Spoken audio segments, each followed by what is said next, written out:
What's going down, interwebs, Saber Legion family? I am Thor, Base Boy Banner, hosting TSL Underground Holiday Special. And we are live not only on Facebook this evening, but YouTube as well. So go ahead and watch that on your favorite streaming device, on your TV, and enjoy all the Saber dueling goodness. With me, as always, Mr. David Laudenschlager. Hello, David.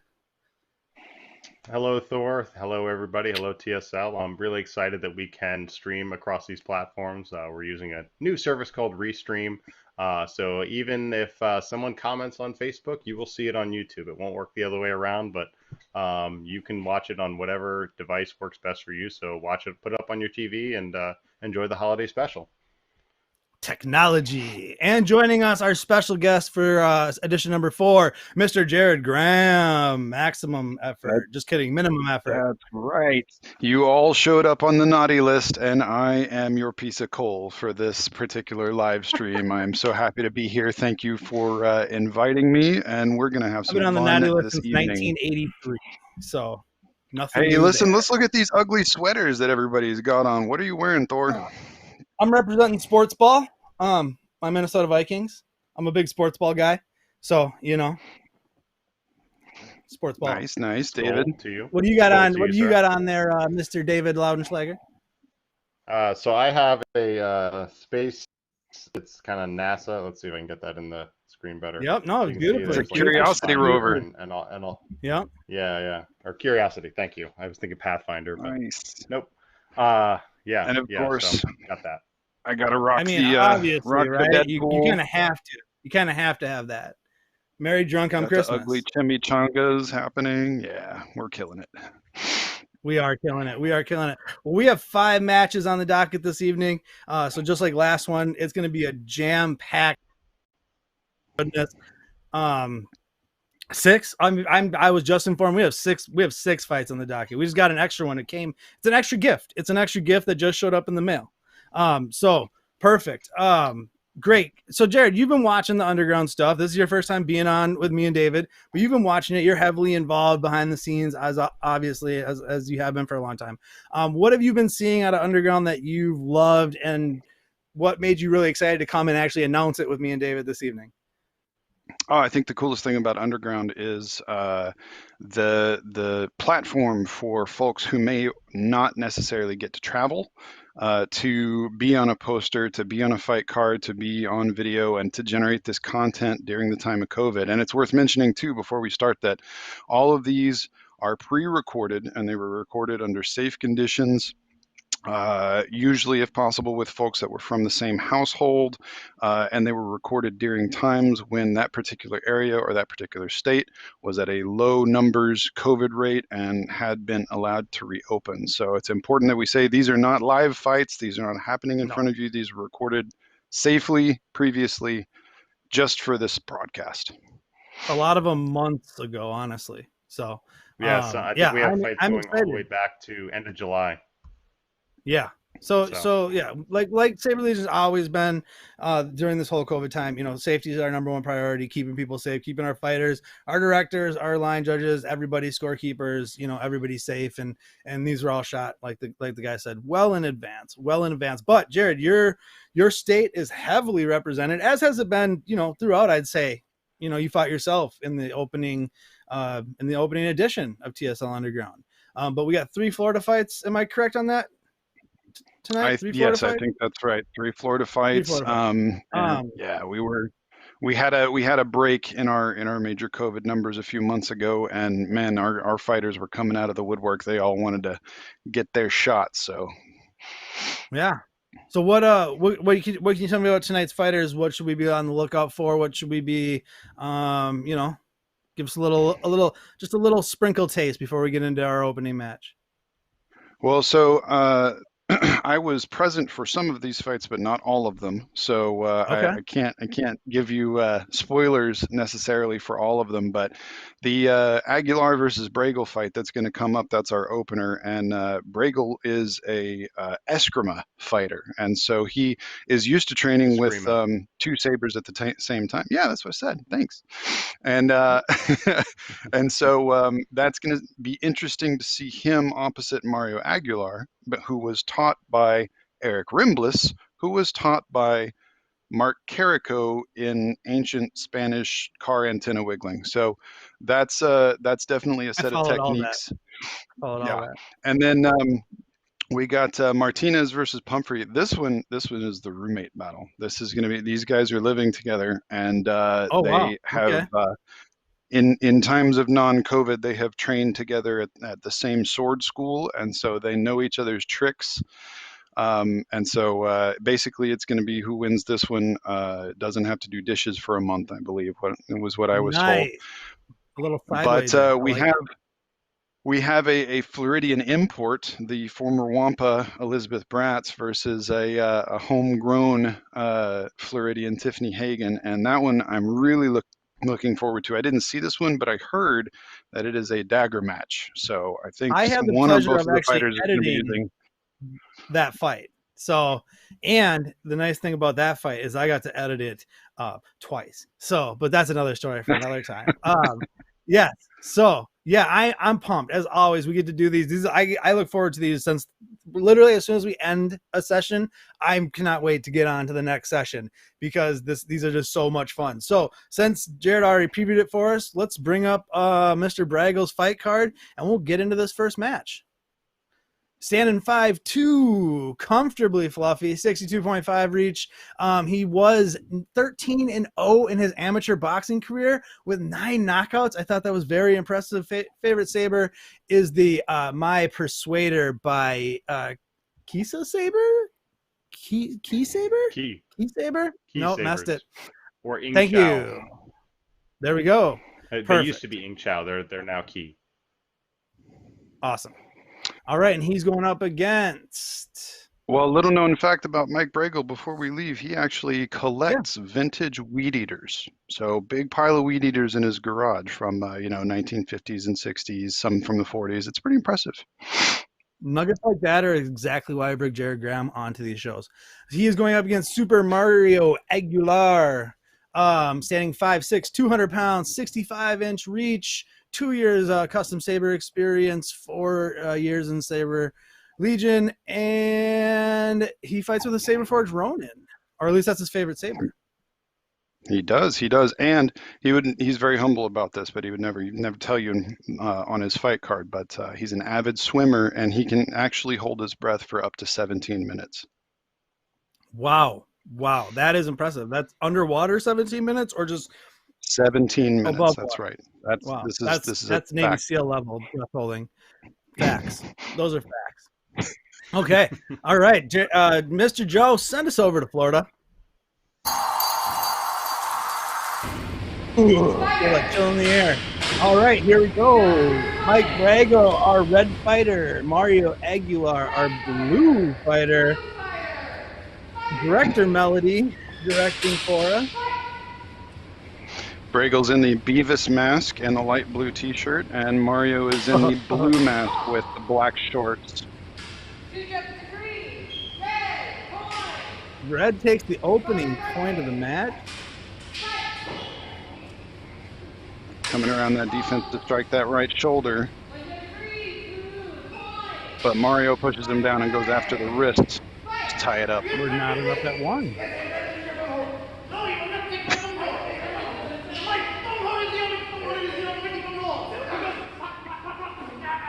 You can never have a fight with Mike Bragel without a little fun banter. Who in there with that shin strike goes up 2-1. And I just want to tell all our viewers that Jared Graham's facts are 100% factual this evening, and you can take that to the bank. Ooh, that was a nice head strike by Bragel, but did Mario get in there before the head strike occurred? You say they did. Is that me? That guy's blonde. I will note though you. that bank is not FDIC insured, Thor. Yes, it is not. No, it is not. He did get in there. He did get in there before that head strike. 3-1 now. It's so interesting to see this from the opposite angle because the way that the camera filmed that versus where I was standing when I line judged it, it looked like Mario took that shoulder on his way in, but it was given to Mike for the point. So when you see things from a reverse Seth angle, is asking what they said. I think they were referring to what Mike was saying in the match. I did not catch the quip, so I'm not sure. Jared, do you remember? It was quite some time ago. Oh, what he was saying in the match, he fights as Cornholio, and his mask is Beavis, and he has the light blue Death Rocks t-shirt, so he was probably quoting Beavis and Butthead. There we go. He was quoting Beavis and Butthead. I like it. We're knotted up at 3. Until now, Mario goes up 4-3.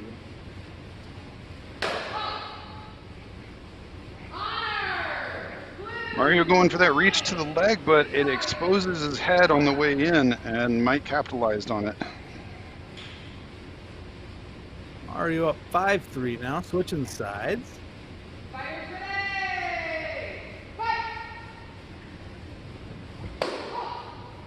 Ooh. Yeah, I would say red outside. Boom. 6-3 now. So, David, you fought Mark Carrico quite a bit. Can you see any of the second and third tier translation of skills coming through Eric Rimbless to work with Mario? I see a certain element in some of the footwork, but the main thing is that Mario's fighting with a two-handed style, so that kind of stands out as a little different right away. The main thing that I'm seeing is that Mario's using his reach to kind of he is kind of doing a stand and stab element in that whenever Mike rushes in, he extends out his blade as he did there, even though he was on the offensive, not on the defensive. But so there is a stand and stab element that I could whisper down the alley connect to Mark Carrico. 6 degrees of Carrico. Yeah, I fought Mario quite a bit, and he is not afraid to stick it in your face as you're running or jumping or sliding in. Mike Bragel is a little out of his element here because he's more used to, as we said, Eskrima and fighting with 2 sabers. He is deadly with dual wield, but he has been on a medical leave for about a year and is working his way back. So I think this is his either first or second appearance on the return, and his skills are improving massively. When you're out for that amount of time, it takes a little bit of time to come back and get your feet under you and get back in the swing of things. 8-5 the score now. Mario with a solid 3-point advantage. He's just looked a step quicker, and like you said, with Mike being out, that would make sense. That's the way Mario's looking just a step quicker on some of these exchanges. Mike with a solid defense and taking it to the wrist, trying to. Sorry. Round point here. Mike is red. Mike is red.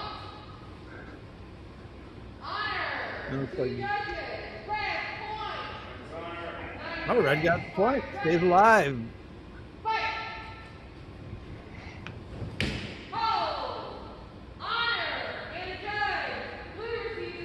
All right, Mario wins round 1.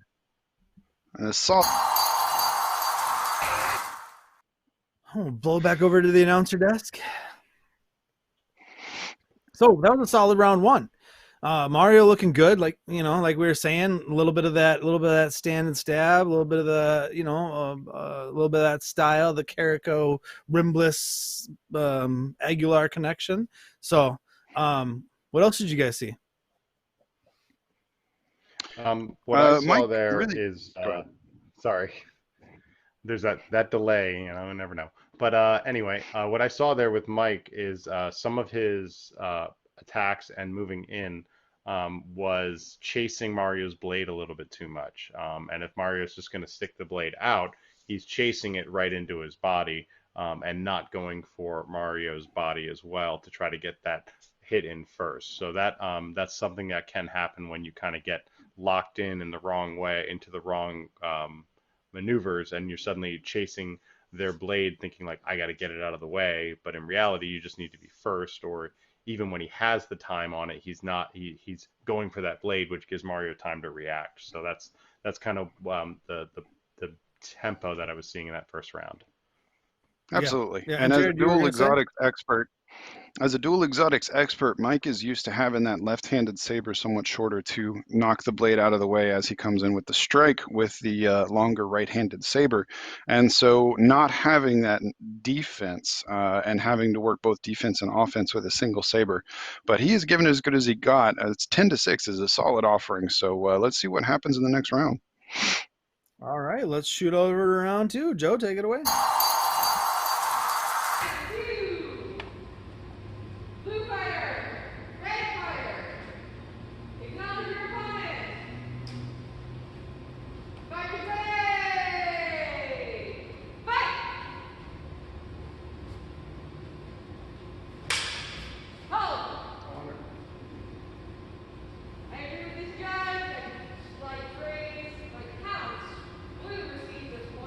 Blue gets that opening point. Again, just looks just a step quicker. But like Mike's getting a lot of love in the chats there as a nice comeback match. You know, it's hard coming back after, like we were saying in the first round, that much time off. So coming back strong. Like you said, 10-6 is you know, no score to be ashamed of in an opening round. Absolutely. And Mike, I got to tell you, for while he was on medical leave and before and after, honestly, since he's been a member of the Florida crew, he is everywhere we need him to be. He's like an American Express. He is an amazing volunteer. He's a commentator as well. We call him the Vox Floridus, is the award he got for commentating the Sun Crusher and Florida Cup several times in a row. So medical leave or not, whether he could or couldn't fight, he is always that man that is there to do what needs done. Oh, chasing it a little bit. See that determination as he's running in to finally get that face shot. Did he get there? I did get there. Ties it up at 2. Now this is a 3. Oops, we didn't say this earlier, but these are 3 rounds per match. Obviously, first one to win 2 rounds wins. 5 minutes per round. Either time expires or the first one to 10 points wins the round.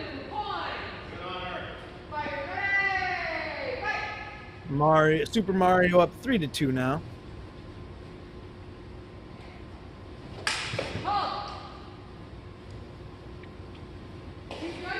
The big thing that I see with Mike that he can do is tightening up his guards a little bit in some of his attacks. There's times whenever the attack goes wide, when I mentioned about chasing the blade, he goes so far out that it takes so much more time to get in. So like even just a tightening up of a couple inches of like how far the blade moves off of your opponent's body and off of his body, I think that would make him a lot more dangerous of an opponent. Yeah. That was nice. He got a nice point there on that with that wrist strike. So yeah. That wouldn't be a far reach for him because he keeps a fairly solid core. He he's got a lot of movement in his blade, but his his hands and arms stay close to his body, and so if he follows up with that, solid jab. Good takes that point, goes up 5-4. Mike on top now, switching sides. Seeing a little more speed from Mike Bragel in this one. That first round knocks the rust off, right? Yeah. The core is wrist back and forth. It's kind of just like some of it's wrist, some of it's little things with your feet. Sometimes it's literally moving, turning your foot a certain way, turning your hip literally an inch, and that's all it takes. It's something I've very much focused on in the last year and a half. Is like how much these tiny little things we do with our body makes such a huge difference in the match. Absolutely. Not up at 5 until that nice leg strike. Mario going up 6-5. And David, I've been watching their hands. Your advice as usual. Our sage David giving advice. The chat's eating it up. Just wanted to let you know that. I try. Hey, give the people what they want, you know? Yeah. Mario up 7-5 now.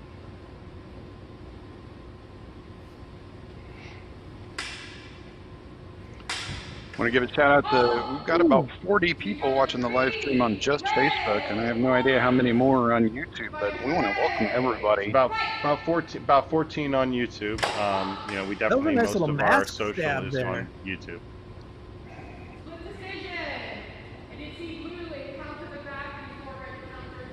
But there's some Director great, Melody some having to great make the chats hard happening, call. so get in the live chat. Hey, that's what the directors do, though. 8-6 now. And Director Melody's one of the best, so, you know, I will always defer to her judgment. Mike on the solid defense and taking that inner elbow.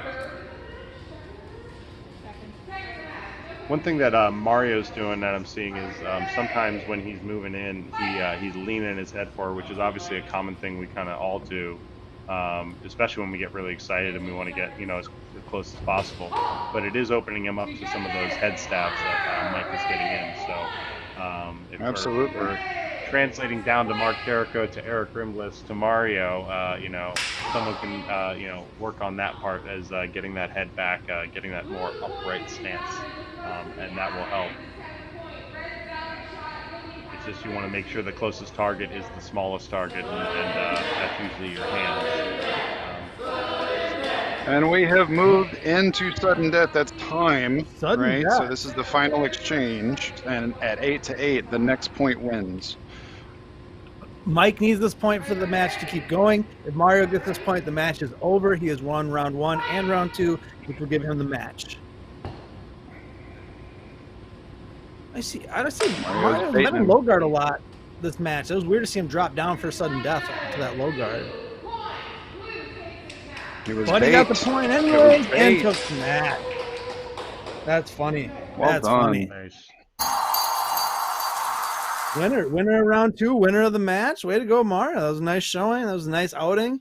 Mike getting back, great performance, you know, getting that rust knocked off in round 1, really coming out strong in round 2. Took it right down there to the wire, just came up just a hair short, but you know. Absolutely. Great, we love the close fights. Mario, we love the sudden deaths. Yeah, Mario was doing a great job with he was doing a real great job with just staying with what he was doing. He stuck with his game plan. There was a little adaptation between round 1 and 2, as any fighter does, but in that second round, there was a lot of points where he could have thought, you know, abandoned ship and kind of gone, but he realized that it does work. It's just that Mike was adapting, and Mario was able to stick with the game plan long enough to hold out. Especially in that last exchange, I saw that he was really like just sticking to what he was doing, and it worked for him. Absolutely. And kudos to Mike Bragel for that adaptation too, because as the longer the fights went on, the more he was seeing what was being given to him, and he was taking advantage of those head strikes, those elbow strikes, and those openings that Mario was giving him. So I really feel like it was on the edge of a knife whether or not we would have seen a third round, and it could have gone either way. It really could have, you know, it really could have. Things started to slow down. I think in the beginning, like I said, that first round, Mario looked us just 1 second ahead in everything, in every exchange, right? And in that second round, Mike really caught up and was right there. Like you said, Razor's edge could have went either way, but he really it came out a lot stronger in that second round and was right there with him with every step. I'd love to see a rematch down the road, but who knows? All right, so let's shoot over to match number 2. Match number 2. Now, is match number 2? I have something on my card, but now I'm looking at what's match number 2. Well, Joe, why don't you pull up the first fighter Throw card, me a and fight we'll know card. what match number 2 is right away. Because I thought it was my match. It's not. Okay. The Renaissance Jedi himself, Mr. Jerry Chubb, coming in at 6'1", reaches 71 inches, 35 years unarmed martial arts training, 20 years in the SCA Rapier, 3 years at SCA Armored Combat, 6 years in TSL, pretty much since we've been around. The coach charter rep of the Wisconsin charter, and his favorite saber is the Saber Forge Sentinel. And this is a little known fact about Jerry. It's very impressive. He's been longtime pen pals with former President Jimmy Carter. They write each other letters regularly. Amazing. Yeah, really. Really? No. Oh, I wonder if they knew each other like from college or okay. He is fighting Seth Clendenning, the Baconator himself. 5'9.5". Don't forget that half. 215 pounds, 69.5-inch reach. Very good looking, or at least that's what his mom tells him. He is a lead instructor for the Wasu Saber Academy. 15 years of competitive taekwondo and 2 years with the Wisconsin co-charter rep. His favorite saber, Luke Skywalker, Return of the Jedi, custom combat saber by Jason Hayden at Mando Customs. That was a mouthful. I'm done. Absolutely. And if you want to support a small business, Seth actually spends his spare time crocheting socks. So you can find him on Etsy under the shop name Cutie Booties. I'm wearing a pair right now. Very comfortable, very warm. I'm in Minnesota. It's super chilly. Is that the Gamorrean Yeah. or what do you have? The Grogu? Alpaca. Gotcha. Oh, yeah, he's there too. All right, send us over to Wisconsin. Not like I ever recommend people going to Wisconsin, but take us there. Take us there, Joe. But at the very least, Thor, you can say that there is a Wisconsin is a state, and it is near Minnesota. Wisconsin is a state. We yes. can agree on near those Minnesota. facts. I don't know about that, but it is a state I've heard. You know, these are our two charter reps That's our red in fighter, Wisconsin. So Jerry, our blue fighter. this is the battle for Jerry, the Wisconsin Renaissance here. Jedi.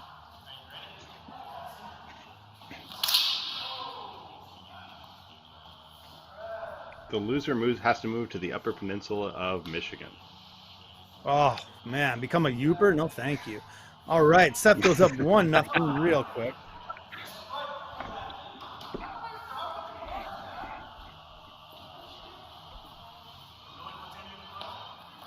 Well,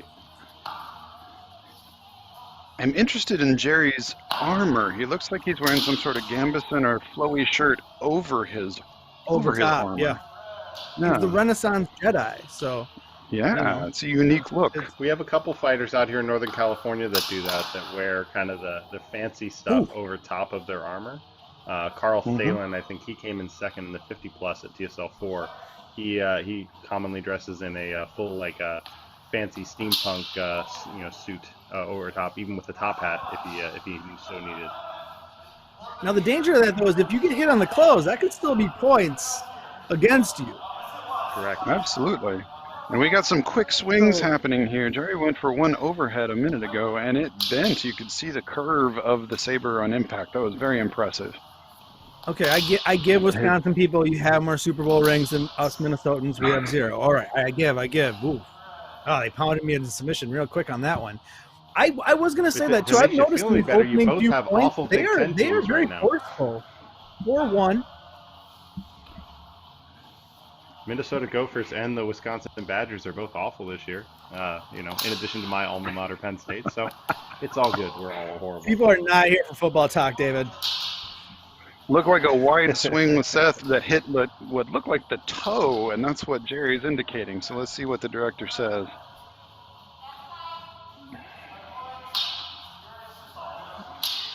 $5-1. A lot of wide swings and dodges in this. Lots of very flourishing fighters, both. Oof. There you go. Seems like Seth is very much looking for Jerry to make a mistake, and that's kind of how he's capitalizing. He's waiting for make them make the first move, Conway, if you get that Mighty Ducks 3 reference. Yeah, 100%. Absolutely. 100%. Do you know that After they're shooting a Mighty Ducks series here in Minneapolis? I do. Not to take away from our fighters, but that is something I'm super, super excited about. 7-1 here in the opening round. It's 8-1, excuse me, I misspoke.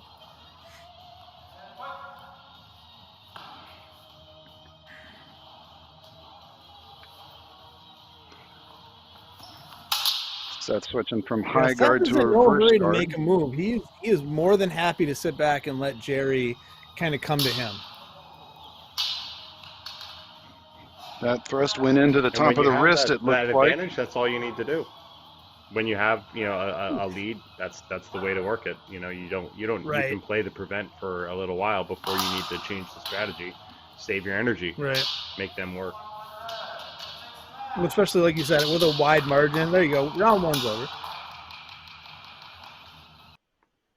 So it looks like half the way there to a ticket to Isle Royal in the Upper Peninsula of Michigan. That's right. That's right. So besides kind of what we were talking about throughout that first round, Seth kind of sitting back, letting Jerry come to him.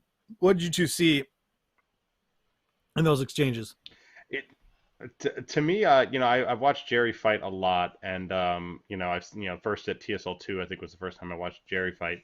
He has a very classical style, very influenced obviously by his SCA background, hence the Renaissance. Is it Renaissance Jedi? I'm not looking at my card. Yes. Nailed it. Yeah, Renaissance Jedi. Yes, so he's very much influenced by that. At times that can get you into trouble when you're not playing the game of TSL as much. And it seems like this is a clash of styles, whereas, Jerry is playing to the fight and Seth is playing to the game. And sometimes that can have the opposite effect. But right now it is all in Seth's favor of playing to the game rather than the fight. Yeah, it's definitely Seth's match to lose at this present moment. Jerry, what did you see? You depend a lot on your body when you go for those wide swings. You depend a lot on your footwork and your flexibility to get back out of the way again. Because if you're swinging that wide, you think you're in range. And if you are, then if you miss, they're going to take advantage of it. And Seth is definitely doing that. He's taken it to the inside of Jerry's wrist and elbow a couple of times and the top of his knee because that's what he's being given. And so if you want to play a large flourishy game, you can. Just know that you're writing a check that your feet and your spine are going to have to cash for you. Otherwise, it's going to lose you some points. And let's not forget the hips.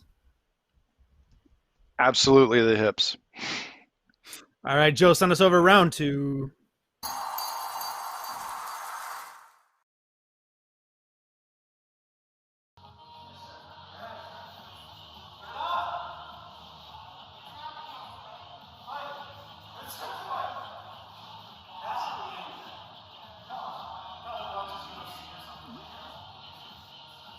Seth, what's the guards that his armor is, his gear?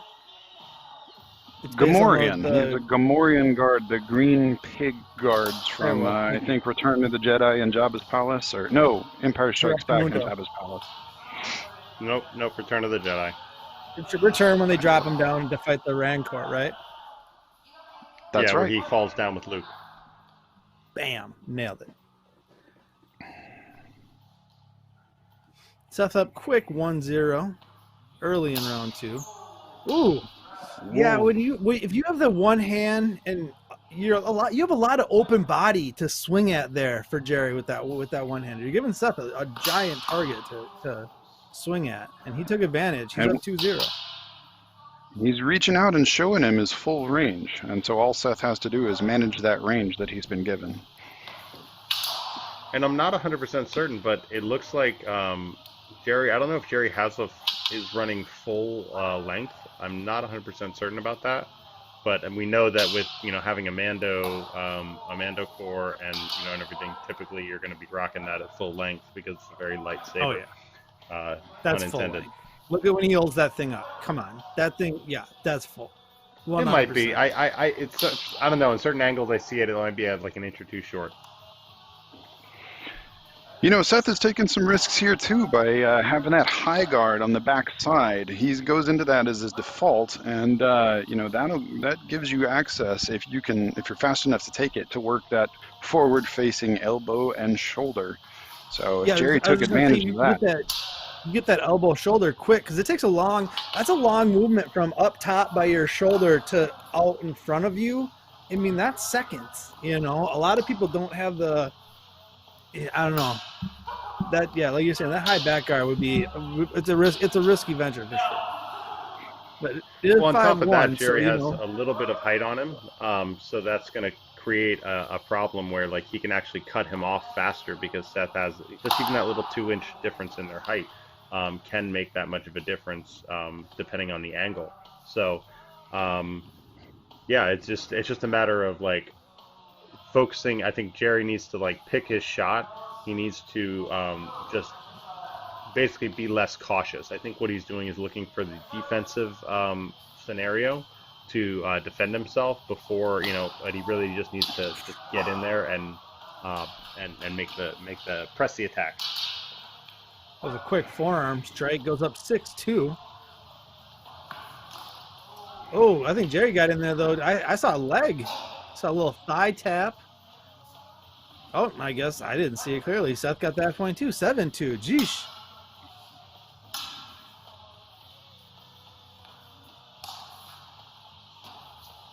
I mean, that high back like that, I guess. How functional is that going to be really? That upper, that real high downward one. It all depends on the scenario and the fighter. Oh, I mean, it is for sure. But I mean, he's up 5, up around. I think I'm not going to say playing, but you know what I mean. You're trying things more when you're up in these positions versus when you're coming from behind. That's what I'm just saying. Like, if you weren't up, would that be something you're trying if you weren't up in the position he's in? Yeah. Well, I mean, Jerry having his guard vertical like that is definitely giving him a time problem. It's giving Seth more time to react. And then on top of that, I don't personally like the high guard, but it works really well for tall fighters because they can take a step back. They can usually pass back or take a step back. Jimmy Surreal has done that in the past to people. I'm familiar with him. A Bay Area fighter who no longer with us, Michael Shannon. When we were first starting in the Bay Area, that was his bread and butter. Was being taller than everybody else, and just you step back and then you just tip your blade down and hit him in the head. Okay, interesting. Well, and that's why I was different. The way to really asking the question, right? Because I'm not sure is it beneficial or not. I'm not taking a shot at anyone's style or anything like that. So I don't want to misconstrue what I'm saying. I'm honestly looking at it from someone who doesn't know and asking. If I had to say anything about what Seth is doing, it works for him.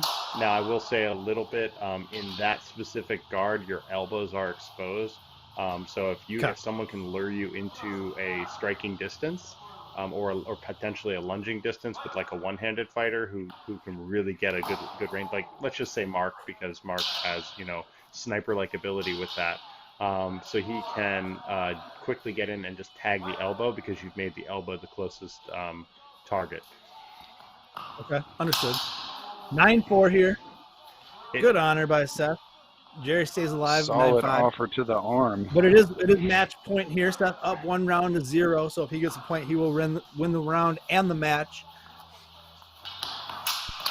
Jerry experimenting with switching hands here. You're trying to stay alive. You'll try anything, right? Yeah, I mean, if it was any other fighter, we'd probably see them like sliding across the floor, But, 100%. I was just going to say like a dive shot or a slide one. 10-5, Seth Clendenning takes the match, takes the round.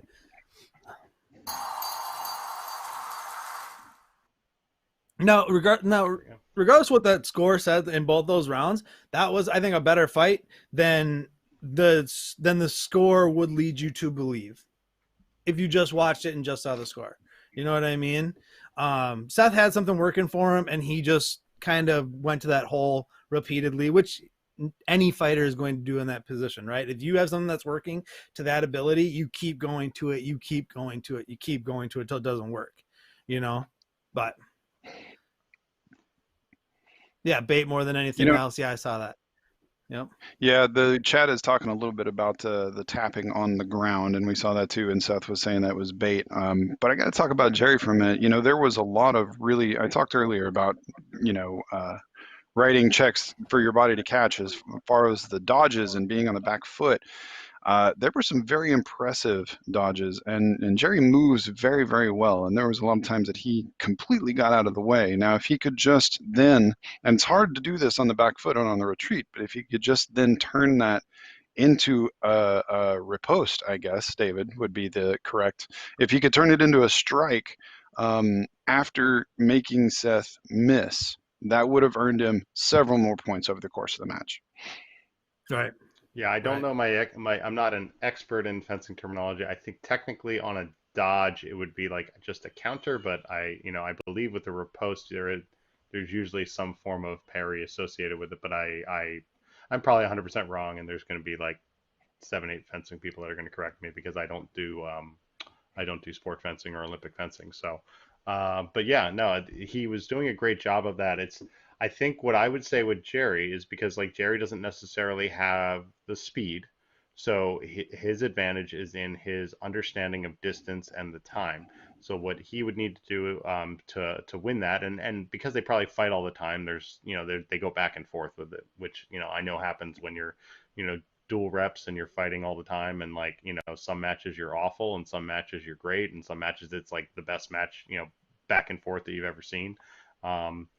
And I think with Jerry, it's just a matter of like figuring out how to interrupt Seth's time, interrupt his tempo, and get him to come into distance, to sneak into distance more, since he has that that advantage of understanding that fencing knowledge that you just get over the decades. Absolutely. Real quick before we move on to the next match, I wanna welcome all probably 50 people who are watching this right now. We've got a lot of good numbers. We've got a lot of good chat going. Keep the comments coming. Thank you for joining us this evening. I wanted to make a quick announcement. Charlie has authorized us to make to reach out on a live stream on the Facebook page on Tuesday evening. This coming Tuesday evening at 9:30 Eastern, which I think makes that 6:30 Pacific or 5:30 Pacific, David. With an announcement regarding releasing some of our content from the Transitional Council. We have our first Transitional Council content release. This is major updates to the Saber Legion organization. We're excited to show it to you. We're excited for you to jump on and give us your comments and your questions and to talk it out with you. So tune in this coming Tuesday for that release, and we'll keep posting about that a couple of times over the next few days. Excellent. Excellent. I look forward to it. The transition team is doing a great job. I know a little bit behind the scenes and some of the media stuff, and I just say that the future is bright for TSL. So, all right, let's move over to fight number Trace. Correct? Trace is 3 in Spanish. That is correct. These two. These two. All right, Shawn. I'm gonna go with Wooley.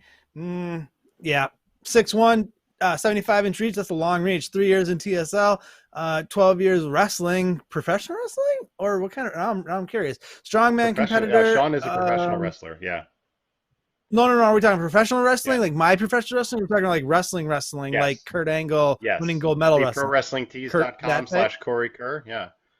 Yeah. No. Okay. He is a professional wrestler. Well, he says he's Ric Flair's favorite TSL competitor. I'm Ric Flair's favorite TSL commentator. So I'm glad we have that in common. Nice. Well, I'm DDP's That's amazing. favorite TSL commentator, and fighter. Oh, his favorite Saber, Ultra Saber, Dark Arbiter. There we go. And as a way to train for both his wrestling and his TSL career, Shawn says he actually takes 1-a-day vitamins 3 times a day. Yeah, that's how I recommend him to be taken at least. And he's going up against Steve Cobble, 5'4", 190. Ooh, 66-inch reach. This is going to be, we got a little bit of a reach disadvantage here. 3 years in TSL, choreographer, Saber Group, demonstration Saber Combat, does his own stunts. Who doesn't? Indie, he's training for a dummy for indie wrestling. Nice. Favorite Saber, all of them. National first appearance. All right, we love having those on Underground. I love first appearances here on Underground. So I'm also your favorite indie wrestlers. I'm their favorite commentator too. Just FYI, I wanted to let you know. Okay. And not only is it his first appearance, but Steve's, this is the first time this has happened in Underground, but Steve reached out to me the other day and he sent me a message. He was a little confused why his Underground match was filmed above ground. And that's the first time we've heard that. So I wasn't sure what to tell him. Yeah. It's a fair question. I mean, we run into that. We've talked about it behind the scenes, but we've never really brought it up publicly why we don't film underground. And the main reason is just the budget, man. You can't get permits for underground shooting. Permits, man. Dumb permits. It's like drone shooting. It's the headache. Permits, headaches. Send it. So this is a Florida fight, I take it then. This is not. No, this is a Michigan fight. Oh. This is I Michigan. have no idea where I am anymore. Um, Michigan fight. No wonder I don't know any of these fighters. Joe, send us to Michigan. So the loser of this fight, oddly enough, has to go to Wisconsin. Oh man, I don't know which is worse, being a Youper or TSL exchange program. Oh my gosh. Oh, I've seen this shot before. Or I guess maybe for Michigan, the worst thing would be to send them to Ohio. You know.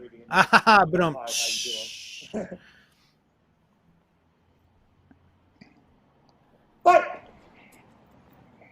Ooh, coming out fast. We got Steve, our blue fighter, right? Shawn, our red fighter. Blue fighter in the white armor. No. Do I have that wrong? Yes, you're correct. I think I have that wrong. Oh, I am correct. Right. Okay. So Shawn out with a He 1-0 took a risk lead. of going to the leg. Yeah, 2-0. This is fast paced. These guys are coming out. These guys are coming out like they're shot out of a cannon. I'm loving it. Michigan does not mess around. Look at that. Look at the way he's coming forward. That is an aggressive movement across the ring.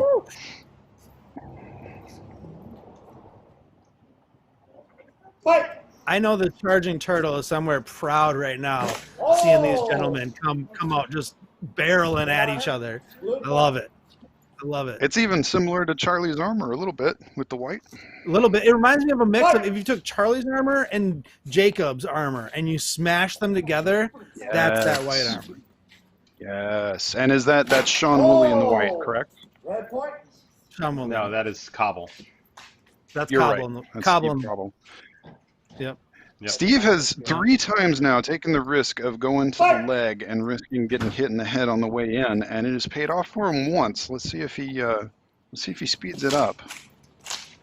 Ooh, I like these exchanges. These are quick. That was the back of the leg. I can see that. I can see Simultaneous. that. Simultaneous are called when both fighters hit each other at the same time, obviously. And if you do 3 of those in a match, we do deduct points for everyone after the third one. 3 freebies. Every time you guys do it after the third one, we start taking points away. So. What's the score? Shawn up 4-1. In our comments, Clint is asking who was up first. That first match was Mario Aguilar and Mike Bragel from Florida. Ooh, these guys are. Good honor. Blue point. If this Wooley's match grab wasn't is so like- exciting, one or the other of you would have asked by now why a Michigander is wearing a Dallas Cowboys shirt. I didn't even notice that. I mean, I'm so enthralled by the combat. I didn't even notice. That. I saw a head strike. Dallas Cowboys fans have a way of just showing up in different areas randomly. My best friend growing up is a Dallas Cowboys fan, and we're outside the Philadelphia area, so there's no accounting for taste. I'm glad I said that thing about the simultaneouses earlier, because now you're seeing our fighters lose points because they continually have simultaneouses. We're at our number 5 now, so our fighters have lost 2 points because they can't stop hitting each other at the same time. Now, the interesting thing about that, Thor, is that we want to maintain the lead. So when the simultaneous losses go down and one fighter is at 0, no more points are lost in order for the other fighter, Shawn in this case, to maintain his 2-0 lead. So they could simultaneous So it actually all day becomes for the rest of the for match. For the fighter was 0, Point reduction. Shawn 1, Cobble 0.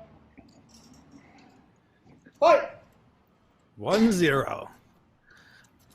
You're probably thinking to yourself, 1-0. This couldn't be that exciting. It is pretty exciting. These guys really do like Well, just we got hitting another each other at the simul, same. and we're down to 0-0. And we're down. No one's got it. 0-0. And we're a few minutes into this battle.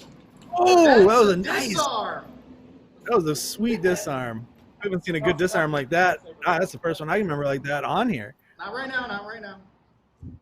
Now, regardless of his sporting fan What? choices, it's worth mentioning that Alex Beggs, the director of this fight, is in the consular and training program, and he's training to become a full-charge consular in order to be able to direct certified fights across the organization. So this was part of his training.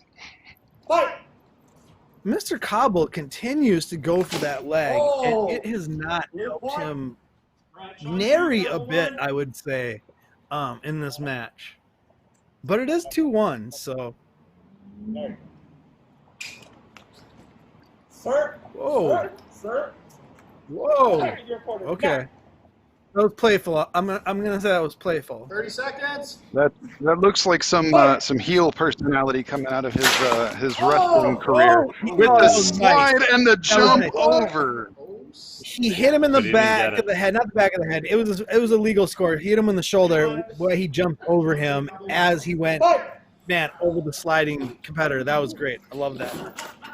That's what I want to see We more. don't know First, what you don't Saber go Cobble is out, using, the so other maybe fighter has the wherewithal to Amanda can jump and hit comment them on back. 4-1. What'd you say? Final exchange. So Eric Rimbless asked what saber Cobble is using, and we don't know because he liked all the sabers. So maybe That's right. Amanda, who's the charter rep for Michigan, could respond in the comments for that. Final score, Shawn 3, Cobble 0. 3-0. Shawn takes the opening match. Wow. Opening round of our third match of the night. Wow. I didn't know what to expect from that round and this match, but what we just saw definitely wasn't what I was expecting. So what'd you guys see? Jared, you go first this time. I gotta say, it takes a special kind of fighter to attempt a slide on concrete and make it work. And Shawn responded in kind with literally jumping over him. You see that very, very seldom in TSL. These are hard-hitting fighters. They're both very focused on a lot of simultaneouses, like we do. Yeah, Is it's a heavy, a lot of it's a heavy offense offensive focus.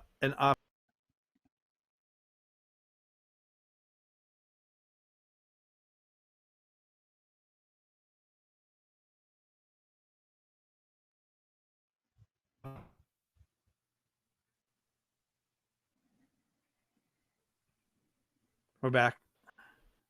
All right. We're back. All right. So it's a heavy offensive endeavor, which it very much was. It looks like we're still a little laggy, but I think we're evening out here. The one downside of live streaming and not recording, but I prefer the live streaming, so it's all good. Yeah, for sure. Looks like we have an answer. It is an Ultra Saber's initiate of some kind. I think he also has. It looks like he has a custom. One of the add-on Subas on it as well. Okay. He's going to face a length Oh, okay, disadvantage with that Ultra Saber's initiate. It is not going to be as long as that Ronin Sentinel, that actually. Shawn is Ultra rocking. Saber's Sentinel. He just said it in the comments. Well, and Shawn has a 9-inch reach advantage outside of, now you're telling me a Saber reach advantage or length advantage. Whew, that's a lot to overcome for Mr. Cobble. Interesting. Mm-hmm. Interesting. Well, are we stable enough to see a round two? Are we stable? Should we go to round two? Joe, send us back to Michigan when we're stable. For those Joe, we can hear Joe talk. The but winds you of can't. change blow us back to We Michigan get for the round lovely, number 2. lovely Shawn Joseph Wooley, our Hutchinson's red voice in the fighter background. in the blue shirt. Steve Cobble, our blue fighter in the white armor. All right. Joe, I don't have audio. So Shawn with a quick 1-0 advantage.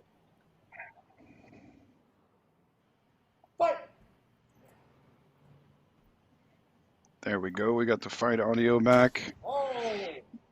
Ooh, real quick. This is And, quick action. It's coming fast. Shawn up 2-0, 2-0 real quick. Shawn came out waving, but it was bait to see if he could get Steve to bite, and he did. I mean, people have said reach is life Yeah. for a long time, and I will say that that is proving mightily true in this match here. 3-0 lead right now for Mr. Shawn. Nimble. It is. Shawn, real good for a guy his size though, especially with that jump strike in the first round and some of these dodges I'm seeing here in round 2. Light on his feet. Absolutely. When you've got an opponent like Shawn, who is kind of a bastion, who kind of stands and waits for you, Mark Carrico does this a lot.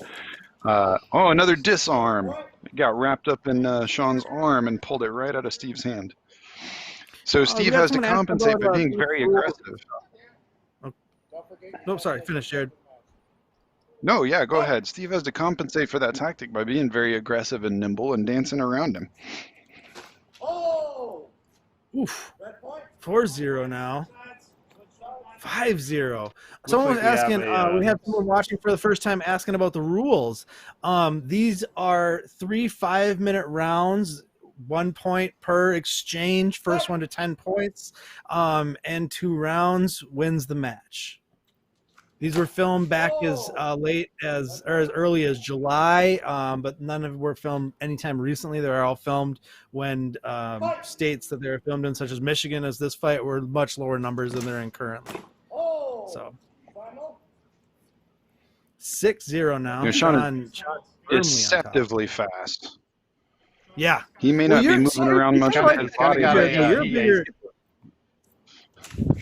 He's got that You're a bigger professional wrestler gentleman look. who moves fast. You know, that movement. It's very quick. He's deceptively for his size, and you can see it. I mean, you got kind of like I can see like a Keith Lee or a Powerhouse Hobbs kind of look to him. Like as I was far literally as, like, just thinking Keith deceptively Lee. fast, deceptively airborne. Yeah. Yeah. I was literally, Keith Lee was on the tip of my tongue right when you said it. I was like, yeah, David beat me to it. 8-0 now, Mr. Shawn Wooley on top of Mr. Cobble. Woo. And hopefully he takes the Keith Lee comment as a as a positive. So I mean it as a It's positive. a massive compliment. So Yes. I take it as a compliment, and I don't know who that person is. But Jared, you're we're bigger, you're just going into taller, you're a wrestling taller talk. guy, but you move deceptively well for, I think, what people think you being as tall as you are. I think people don't think you move as well as you do in the ring. I'll tell you my secret to that, Thor. It's entirely by accident. 9-2 now. Match point here for Mr. Shawn Wooley. We got a simul called. A lot less simuls this round than in round 1. That's for sure.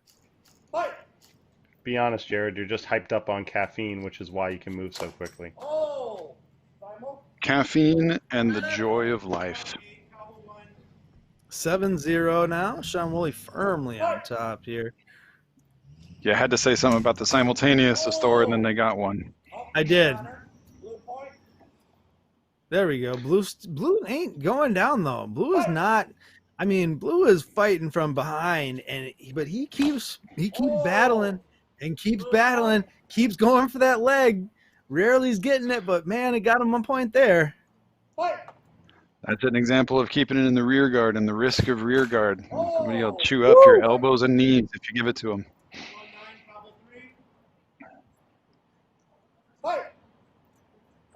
8-2 now. So we had a Round question number 2. about from the person who is watching for the first time. The points being taken away is when the fighters hit simultaneously at the same time. Oh, and looks like Shawn Wooley did win that match. But I'll just finish my thought here, and then we'll talk about the match. Go for it. When they get a simultaneous strike at the same time, and they get 3 of those in a match, points start being taken away. So both fighters lose a point. That is to discourage them just with abandon, trying to hit each other, and they hit each other at the same time because, 1, it's not necessarily good technique, and 2, it's not really fun to watch when the 2 people are just hitting each other at the same time. And back to the announcer desk we go. All right. That was a very entertaining fight. Right. I feel like I want to blow in when it comes. Oh, hey, we're back. That was a very entertaining fight. Mr. Cobble, Mr. Wooley, thank you for that very, very entertaining bout, gentlemen. It was one-sided, I will say, but entertaining nonetheless. Jared, I'll go to you again. Now seeing both rounds, what did you take? What were your takeaways from that fight? I think the most fascinating fights are divergent styles and divergent techniques coming up against each other. I mean, that's one of the things that TSL does best is pitting people with totally different sets of training and totally different aptitudes against each other and seeing how it comes out. And the dichotomy between that nimbleness and that aggression and that movement versus the kind of standing bastion shield wall of Shawn Wooley, it played out in Shawn Wooley's favor in this one, but I've seen it go both ways. And so it was very, very interesting, but congratulations to Shawn for taking it in 2. Yep. Some days you're the dog. Some days you're the hydrant. So, no, that was an amazing fight. So, all right. I think we're going back down to Florida for our next fight, though. We got the roommate battle. We had previewed this earlier a little bit. Jared, you were walking us through this. The winner of this one washes dishes for a month. Yeah, something like that. It's gonna be great. I wasn't privy to the details. Okay, he doesn't know. There all may the be foot deets. massages involved. I don't know. It's just some weird roommate duty that's going to have to happen. We'll find out later. Our first fighter up for the next Florida bout, though, is Mr. Red Ranger himself, Alec Martinez. 5'11". Hey, I'm that height. 185. Sure, I'm that weight. 74-inch reach. 2 years in TSL. He is the Red Ranger. Yeah, lots of training. Hema longsword, military saber, rapier. So favorite certified line judge. One of the Corn TV what was that science I word there, hour. Thor? Huh? You just said rapier, and I'm just like, oh, what's the word that starts with I right before rapier? Iberian. You know what, David? Maybe? Why you gotta do that to me, man? Why you gotta do that to me? Why you gotta do that to me? That was that is referring to the Iberian Peninsula. Iberian rapier. All right. Yeah. He's also a physical therapist. Yeah. He is Mr. Kyber Red Ranger, Alec Martinez. David, and he's going up against. He has some fabulous and fun hobbies down here in Florida. He's one of the hosts you saw on these fabulous fight cards that are made by Melody Graham. You saw he's the host of one of our Corn TV spots with Tristan the cat, and he has actually just started trying to train Tristan to play ping pong. I love it. Love it. Can't wait. He is going up against Nathan Pumphrey. I was first exposed to Nathan at TSL 3. He has a 77-inch reach, stands 6'2", 3 years of TSL time.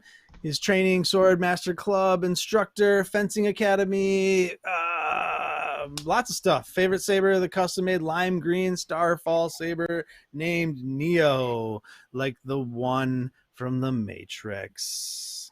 All right, I am excited. Nathan has been telling me. Ranger. What? Nathan has been telling me that lately he's been spending some of his free time, hiding ping pong balls around the house so that Alec cannot train the cat to play ping pong. Yeah, that tracks. That tracks. He goes too far. He goes too far. Joe, take us down to Florida. Let's watch these Rangers battle. All right, so tonight we have the red fighter, Alec Martinez, the Red Ranger, and the blue fighter. I know that tennis court very well. To the middle.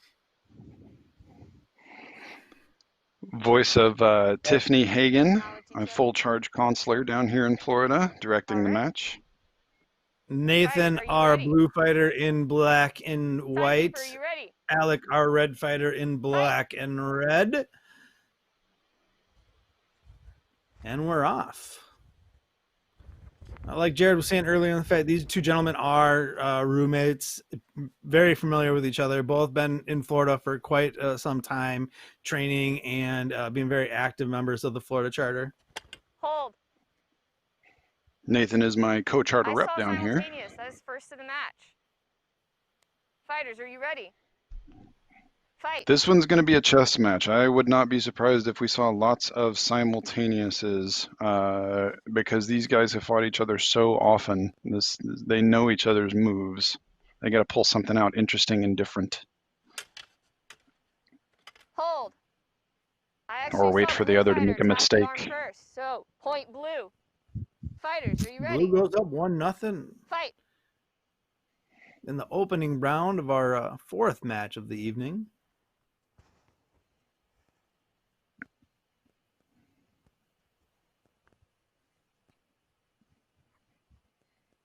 Hold. Honor. Blue point. Fighters, are you Yeah, this ready? is very different than the last match we just watched. These fighters are a lot more patient.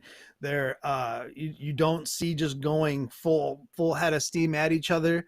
There's a more of a cat and mouse game, like Jared was saying. Someone make a move, make a counter, make a dodge, ooh, there we go. That was a nice exchange. Blue point. Nice shoulder tap off the flourish. But yeah, they are. I've seen both of them go all out, and they are being very meticulous here. It's wildly impressive. You know, I have a couple of extra facts about these guys. Nathan recently got engaged, so congratulations to him. And Alec is actually an international award-winning Irish step dancer and was voted fleetest feet in Florida in 2018. Actually saw blue slip in under the arm very first. impressive. Very so impressive. It is blue point. What was that old? I remember when I was younger, they used to have this Irish dancing video that was really popular. I can't remember the name of it. He's about to fleet-foot himself out the side of the ring. I believe red made contact first. It is red point. Fighters, red are you gets ready? The point. Nathan is working his advantage by using his presence and his reach to push Alec around the ring, and Alec is struggling in his peripheral not to get cornered. Hold. Honor. That was a nice. Red point. Fighters, are you ready? That was a nice help for Alec to kind of knock Nathan Saber out of the way, give himself the opening he needed to get in there and get that point. Sometimes if the opening's not there, you make your own opening.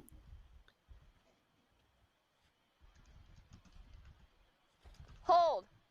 4-2. Ooh, stab to the mask. Blue made contact just a little bit before, so it is blue point. But blue got in there first, 5-2. You are correct. All right, I was curious. So blue made an illegal hit even though it was first.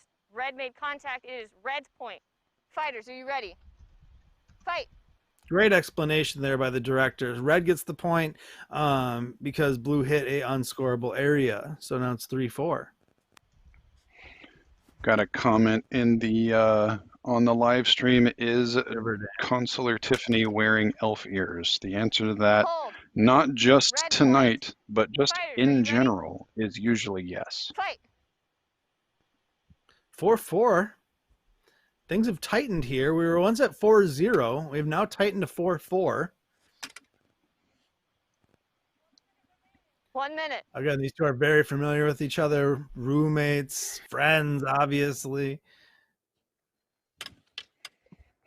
Comrades, I believe Power Ranger aficionados, you know. Alex seems to have copped to the fact that Nathan was using his presence and his range to push him around the ring and is not allowing it to happen as much, and so he's able to capitalize on more points and close the gap. Yeah, I think she's just trying to make, like I said, kind of just knocking his Saber out of the way and just trying to not bully his way in, but power his way in past that reach disadvantage by getting that Saber out of his way, so it gives him that space to get in there. Knot it up at 5. It's a bold tactic, Thor, but I'd love to see anyone power their way through Nathan the Dragon Pumphrey. That is a strong, large, imposing man. And I'm 6'3", so I don't say that lightly. Yeah, it doesn't translate on video, but I've been in his presence, and it is a presence. Did you say time? 6-5 now. Alec now up, down 4-0 at one point in this opening round to come back to a 6-5 advantage. Very impressive for the Red Ranger. 6-5. So Alec, take that opening round. Sometimes I don't quite hear the 30-second call or the last exchange call, and then the round ends, and I'm surprised. And that one did that to me right there. So 6-5. Alec take the opening round. Didn't see it going that way early. It looked like Nathan had it full in hand. He was comfortably ahead, but things changed kind of slowly, and then full-fledged at the end. Alec closed it out. So how did he do it? David, you go first. Yeah, the big thing I saw was that, Alec was just sticking with, he wasn't panicking. He was sticking with his plan to just get out of Nathan's reach. He wasn't allowing himself. Sorry. Yeah, I'm looking at the comments. I'm sorry. Joe with the comments on the screen. That lady in the tramp style one, that killed me. I'm sorry. I'm sorry, David. Yeah, it's okay. That was the main thing, is that it's just being patient, allowing to work, finding the hole. That is one thing that you can work even down points, is that if you have the ability to analyze your opponent in the moment and then adapt to it in the moment, you can really make headway, and then sometimes that can bring you up, even if you're down, let's say 3 or 4 points or something like that. So I don't know if the deficit got that big, but that's kind of what I saw in this first round. Patience. What did you see, Jared? I'll tell you, Alec has two things really working for him. It was mentioned in the Facebook comments, as well as his endurance as a dancer and he's a doctor as well and a TSL fighter. He has an incredible length of effective fight time, and his adaptability. Whatever Nathan gives him, if Nathan doesn't change tactics as well, Alec is going to continue to adapt and close that gap, even if his opponent comes out to a lead.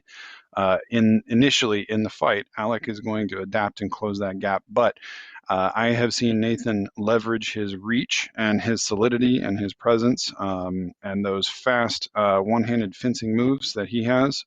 So I'm interested to see what the next round is going to bring. All right, Joe, take us back down to Florida. Let's see what round 2 brings. Between Alec Martinez and Nathan All right, Pumphrey, we're back down to Florida. center. Alec, our red fighter. Nathan, our blue fighter. Timekeeper, are you ready? Alec in black and red. Fight. Nathan Are you in ready? black and white. Fight. Alec up 1-0. Best of 3. 5-minute rounds. Hold. Oof. Honor. Blue point. Nice honor Fighters, call are there you by ready? Alec. Blue gets the opening point, 1-0. Fight. I believe Alec is up to about 3 or 4 different types and styles of sets of Ranger armor now at this point. Hold. He has his regular I'm calling red it and white, simultaneous. and First then to he the match. has Fighters, are you a red ready? and black, and now he's recently added a new red and black spec coat to the mix. So he has an endless variety of light and dark red Ranger gear to choose from based on his mood. It's quite impressive. The gear Hold. So I'm loadouts gonna for ask our a- fighters Honor. is one of Blue my point. favorite things about TSL. Is you really get to bring your personal Fighters, style, your personal flair, your personal flavor to. Oh, look at that! The Red Ranger giving him handing him a saber. Oh, the camaraderie on top of the competition. It's just one of the many Fighters, are things you that ready? make TSL just what it is. Nathan Fight. on top 2-0. But now he's going to have to adjust to the new Saber, so we'll see if he can still make his techniques work the way they were before. When you say he has to adjust to the new saber, what kind of things when you switch sabers It is mid red point. Red, make fight do contact you have on to the adjust arm to? first. So red point. Length, weight, Fighters, and ready? balance primarily. Fight. Yeah. Okay. But on top of that, if you've figured out, a certain thing that does work in the match, and then it is slightly different with that, it can make all the difference. You can, if there's that Hold. different weight balance, Honor. you can Blue point. really, change Fighters, are what you a ready? certain maneuver does, how much your Fight. blade moves on or offline, or there's a lot of factors that can happen, especially if your sabers are very different. That's why like both the sabers I use a one of the Shadowcrest Caraco Customs, which is a weighted one, and then I have my Mando Core Saber as my light one. So I have my sword, my stick, as I call it, and they're completely different. So if I go in fighting like I have my Shadowcrest, expecting to have that weight Hold. that weight, Red, make contact on I'm the arm gonna first. It is red and point. I'm using the Mando Fighters, instead. ready? I'm in for Fight. a problem. So.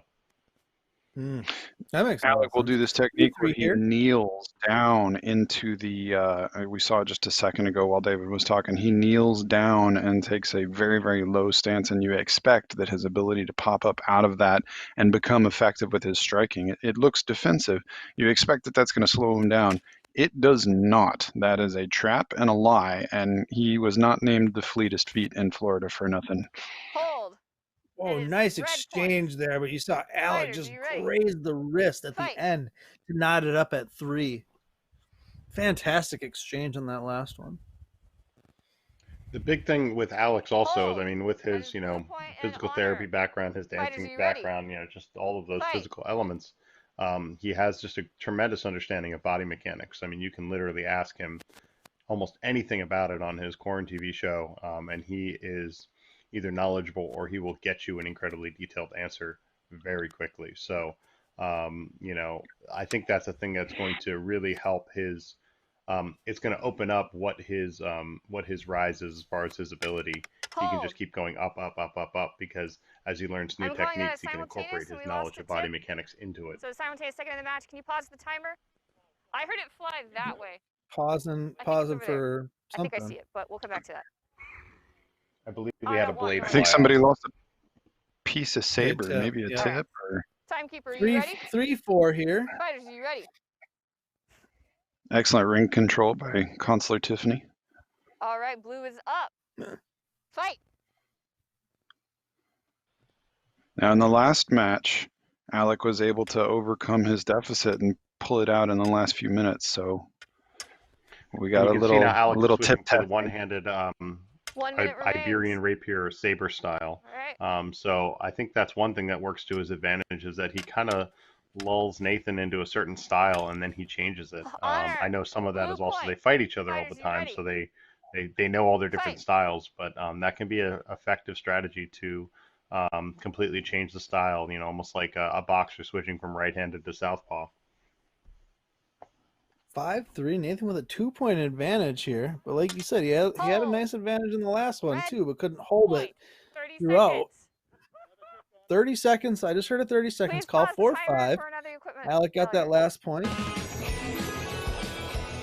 Now we're gear fast forwarding. Gear in. It's like a montage. It's great.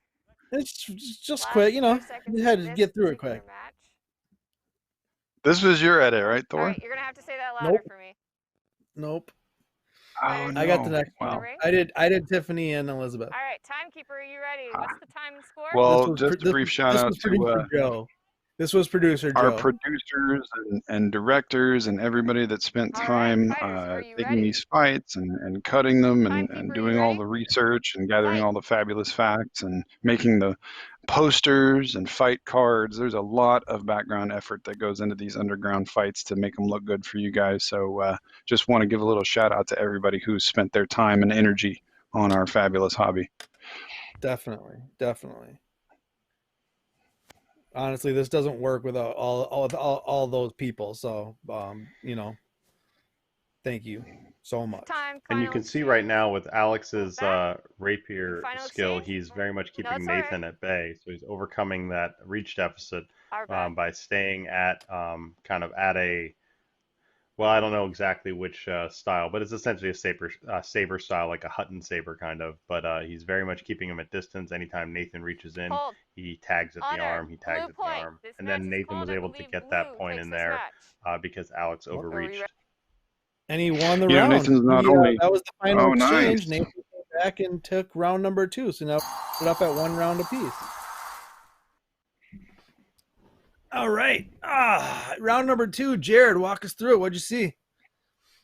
You know, we've been talking a lot about Alec's technique, but it's worth mentioning that a lot of the solid success that we're seeing Nathan come out with is based on his classical fencing training, not just that he took, but also that he gives. He is actually a teacher and a trainer at the Swordmasters Club and Fencing Academy. And not only that, but he's also a security officer and bouncer at Universal Resorts. So he's used to manhandling folk that give him some lip, and Alec is definitely likely to give him some lip. So that's where he's seeing a lot of the success that he was able to pull out in round 2, is staying staunch with what he knows and what he's very good at, regardless of Alec's changing styles and adaptability. David, you see something similar?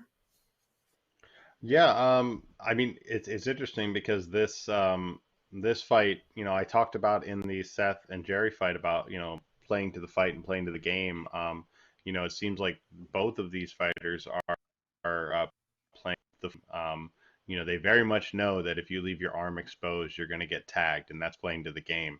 But their techniques are solid in that they are playing very much to the fight as well. So there's a good balance there between both of these fighters, which, you know, makes it for an even more engaging fight to watch.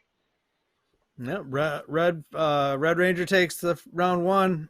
White Ranger takes round 2. Who takes round 3? Joe sent us back to Florida. Ready? All right. Here we The go. third The and final match decisive, between the Alec all Martinez, the Red important Ranger, and round Nathan, the number Dragon 3. Pumphrey.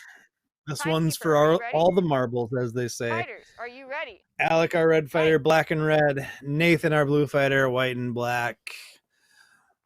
Let's go. You think we're going to see a little bit slowness in the beginning? No one too eager to make that first mistake. Everybody tries to feel it out. Yeah.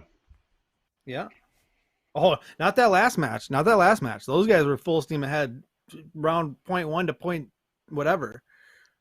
But these are different fighters. These are more seasoned, especially with the familiarity. You're definitely going to see that feeling out period. This is definitely, I'm just gonna say they're more like they're ready to pounce in this fight. The last match was kind of like the rhinoceros, just charge and make it happen. Hold, honor, blue point. I believe Fighters, And those are ready? the thoughts and pouncing opinions of technique. David Laudenschlager. That's at David Laudenschlager if you want to get at him on social media. Just to put that out there. Hold. That is red point. Fighters, are you ready? Red knocked it up at It's 1 not early David in round Laudenschlager, 3. because no one could ever spell my last name. That's true.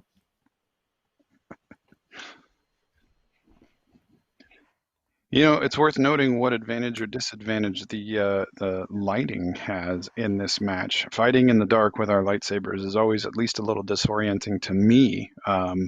And with the lights that they have, the sport lighting that's coming from one direction, I'd be interested to kind of look at this match again and see who scored more, the one with the light behind them or the one with the light in their face.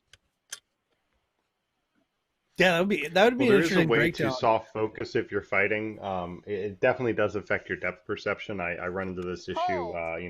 Right now my Honor, HEMA school is operating red point. outside, and we kind of have these Fighters, are you side of ready? the building lights that are over top. And whenever I'm facing it, my depth perception is definitely thrown off. And on that plus a moving saber like Nathan is doing right now, where you're moving around, that can definitely cause you to struggle with your vision a little bit. So. But I think in the third round, I would say that they probably don't have as much of an issue with that, because you pretty much have felt out your distance and everything. That you don't even really, you don't need to use your eyes as much. That might sound weird, but it very much becomes a feel at that point.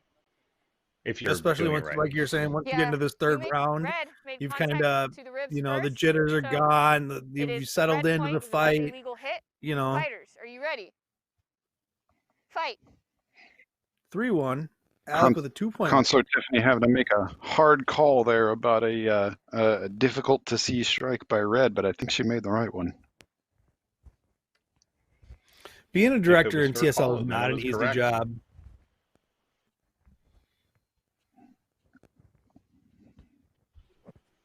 Hold. Thank you, Thor. Another simultaneous second of this match.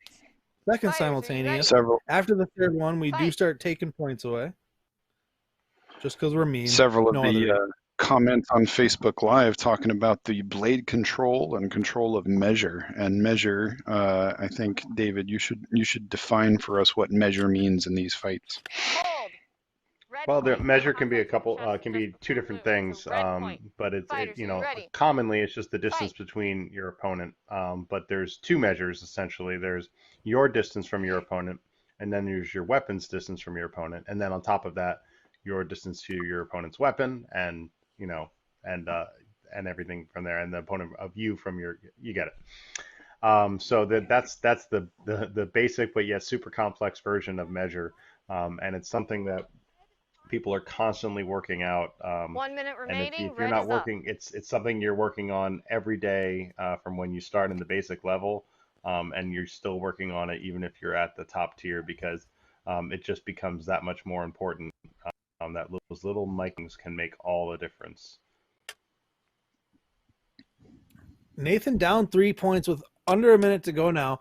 He definitely needs to start, I wouldn't say hurrying, but he needs to be moving with a greater sense of urgency now to cut this lead down. That was blue point. And he did a solid just block in response to the arm. 4-2.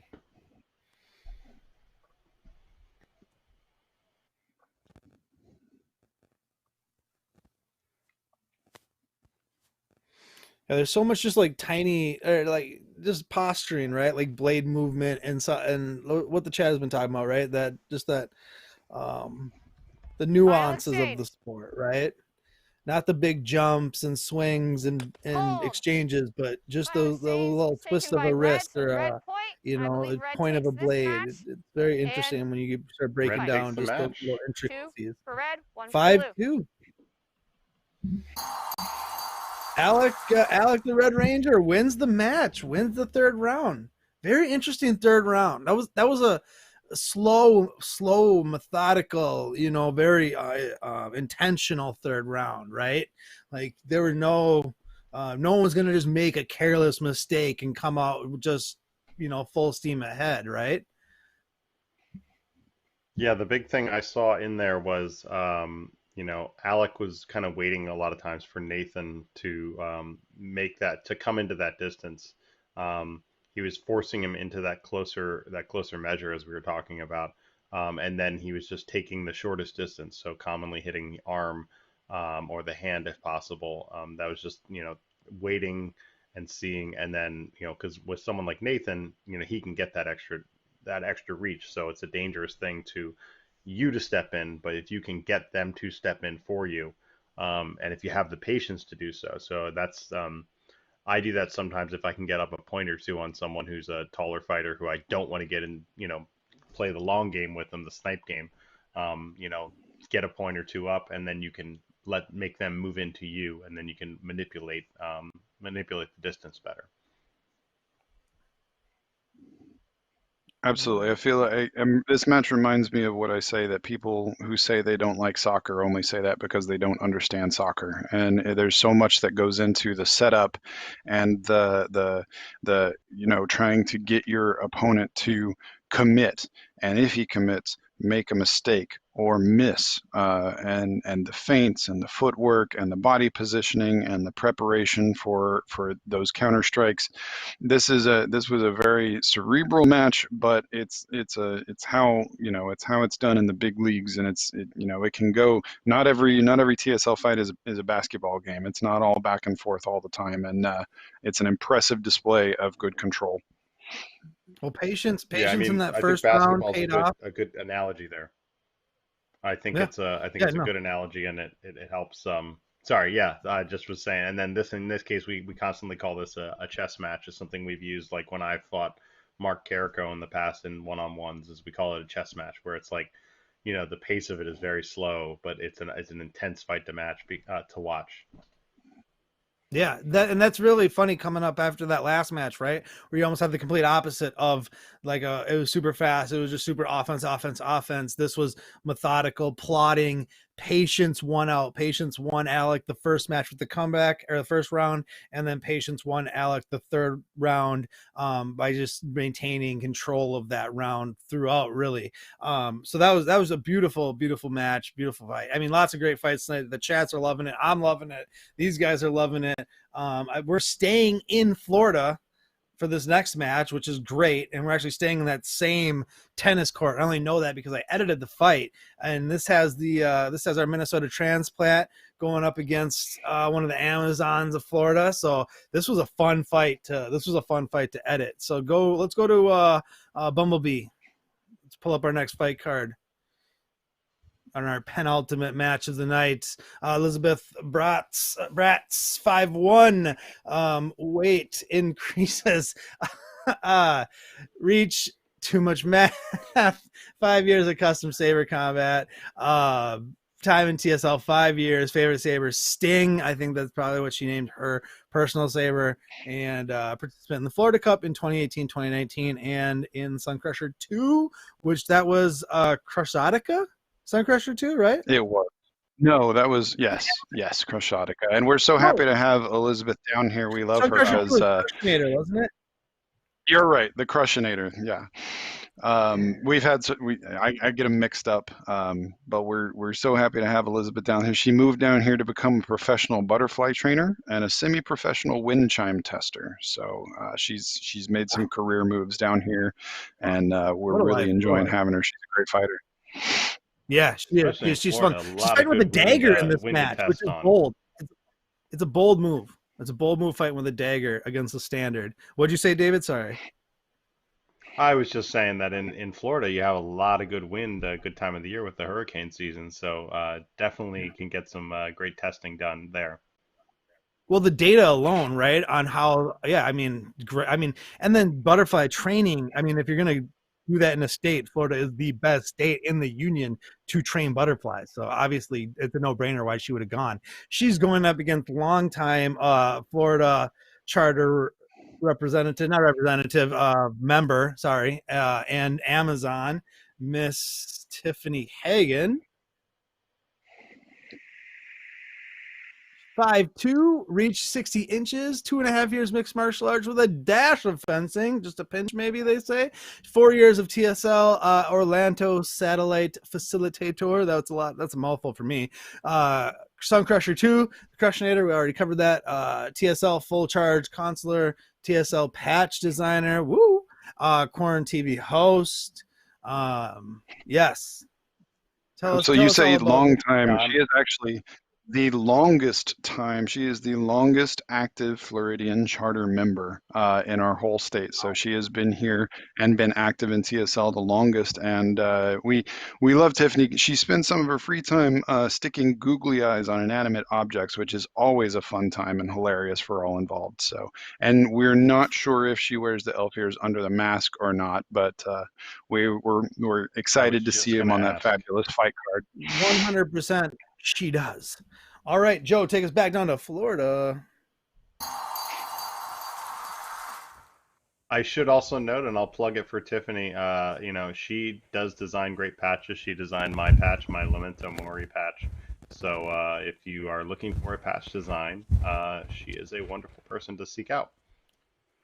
How bold is it, a dagger fighting a standard saber? Hold! Simultaneous first of the match. Fighters, are you ready? Well, you can't be afraid of being hit. That's true. You know you're getting hit. Not only is it bold, but Elizabeth is one of the ones who can make it work. Alec beat her only barely for fleetest feet in Florida. She will exhaust almost anyone with her amount of movement. And so if anybody can get in under the guard and make a dagger attack work, it's going to be Elizabeth. I will tell you, for an editor's purposes, her movements are great. Hold! Because when you're cutting and pasting Fighters, different shots, you can really use when someone ducks down right before they lunge as an attack, as a cut spot. So that's just a little behind the scenes for me. Tiffiny up 1-0. The key thing here is that Elizabeth needs to bait Tiffiny into making certain movements and establishing a pattern, Red point. Which will allow her to interrupt Tiffany's time. And if that's basically when you're running a short weapon against a long weapon, you have to be able to interrupt their time to gain that distance. Because if you try to just have them base react to it, most long weapons are going to hit you, which is why, like, say, a pike versus a standard saber, it's all about time and measure. And interrupting that pike's distance. There's that word again. Now, part of the compensation for the dagger versus standard here is that hand checks are allowed in this match. So for hand checks, you see Elizabeth's left hand up. She is allowed to grab or push Tiffany's hilt or her hand or her wrist, but she can't grab or push Tiffany's blade, the lit part. So that's intended to be a compensating role. That's not normally allowed in TSL. Tiffiny with a 2-1 advantage right now. And we see the Red Ranger, who won our last fight, is now the director of this fight.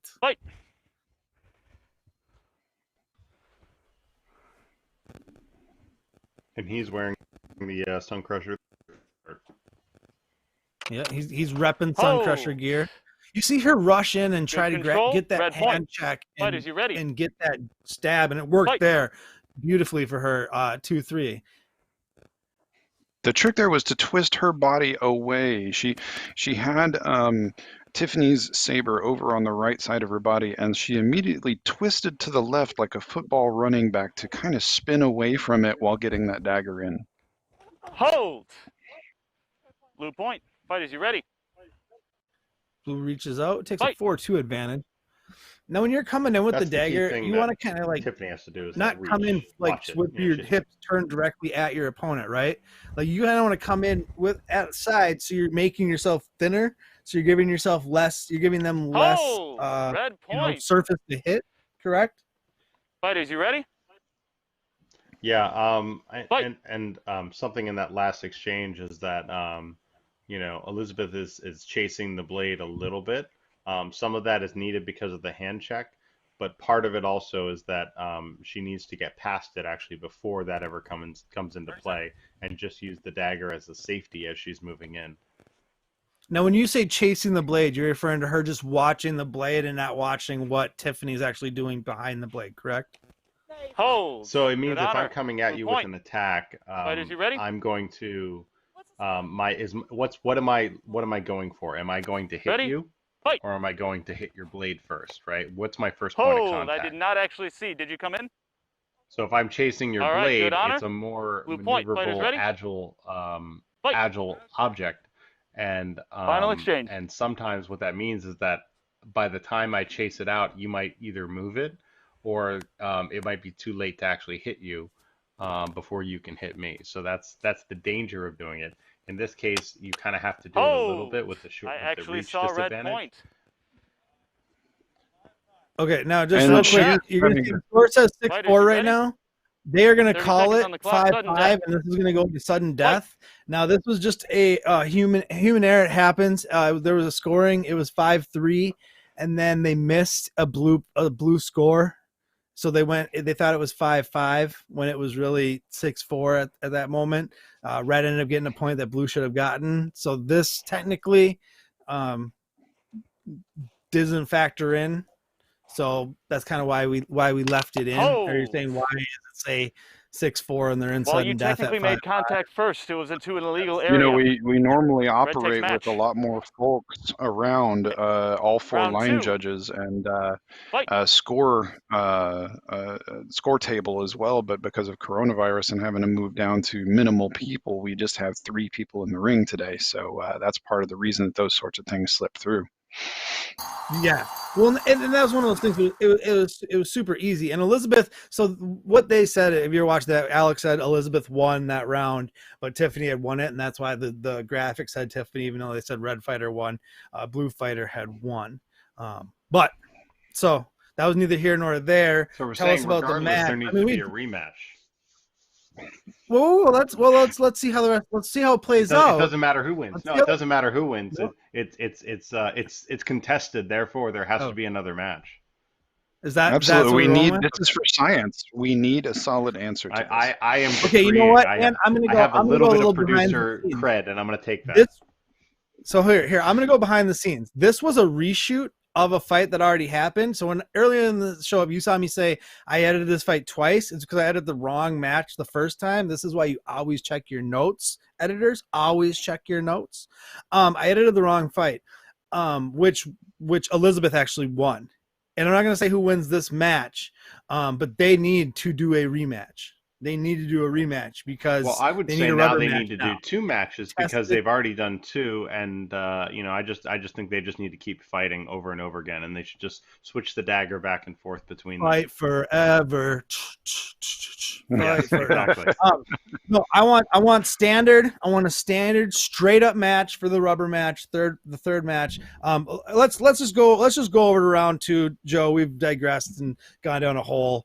Let's just go round 2, and then we'll tie this in a bow at the end. See what I did there? Holiday special. All right, round number 2. As we're starting round 2, I got to point out something I didn't notice until halfway through round 1, and that is even with the dagger and the extra mobility that is necessary, Elizabeth is fighting barefoot on this tennis court. That's a bold move, Thor. I know, right? I know, dagger and barefoot. It's gonna That pay double off for bold move. Double bold move.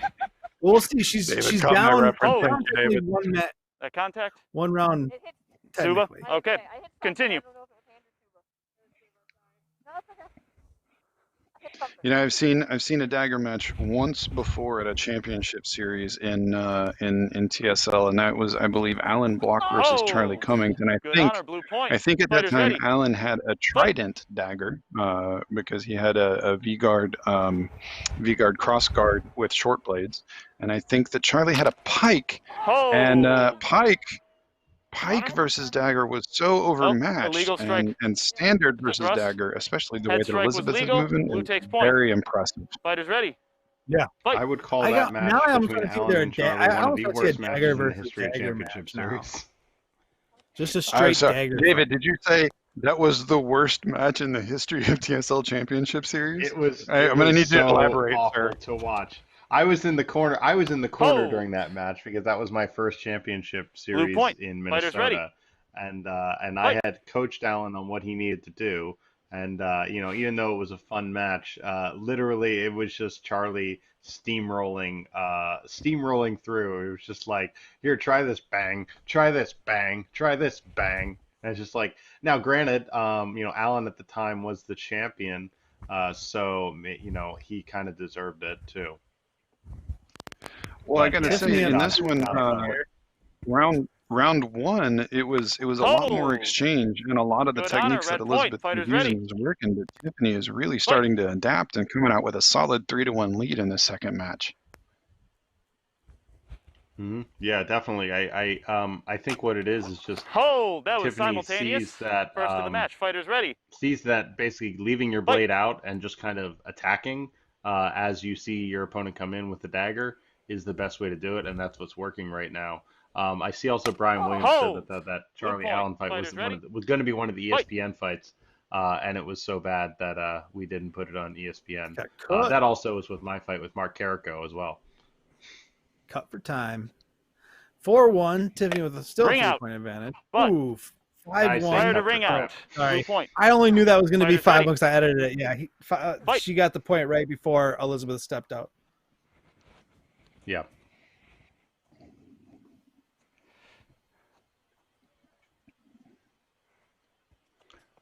A lot of feints and blue attempts point. by One of the Elizabeth things- to get in, and Fighters ready. Tiffany not biting on any of them and punishing Elizabeth for that particular foray. Yeah, I've talked a lot about interrupting time when you're the person with the dagger. It's kind of a Oh. weird concept, and That I still actually struggle looked like with red it. came But, in first. Fighters ready. Red Red she got point. a point there on that, but Oh, it's she did. basically She like got it's to the almost mat. moving She before got your to the brain mat says quick. it's safe.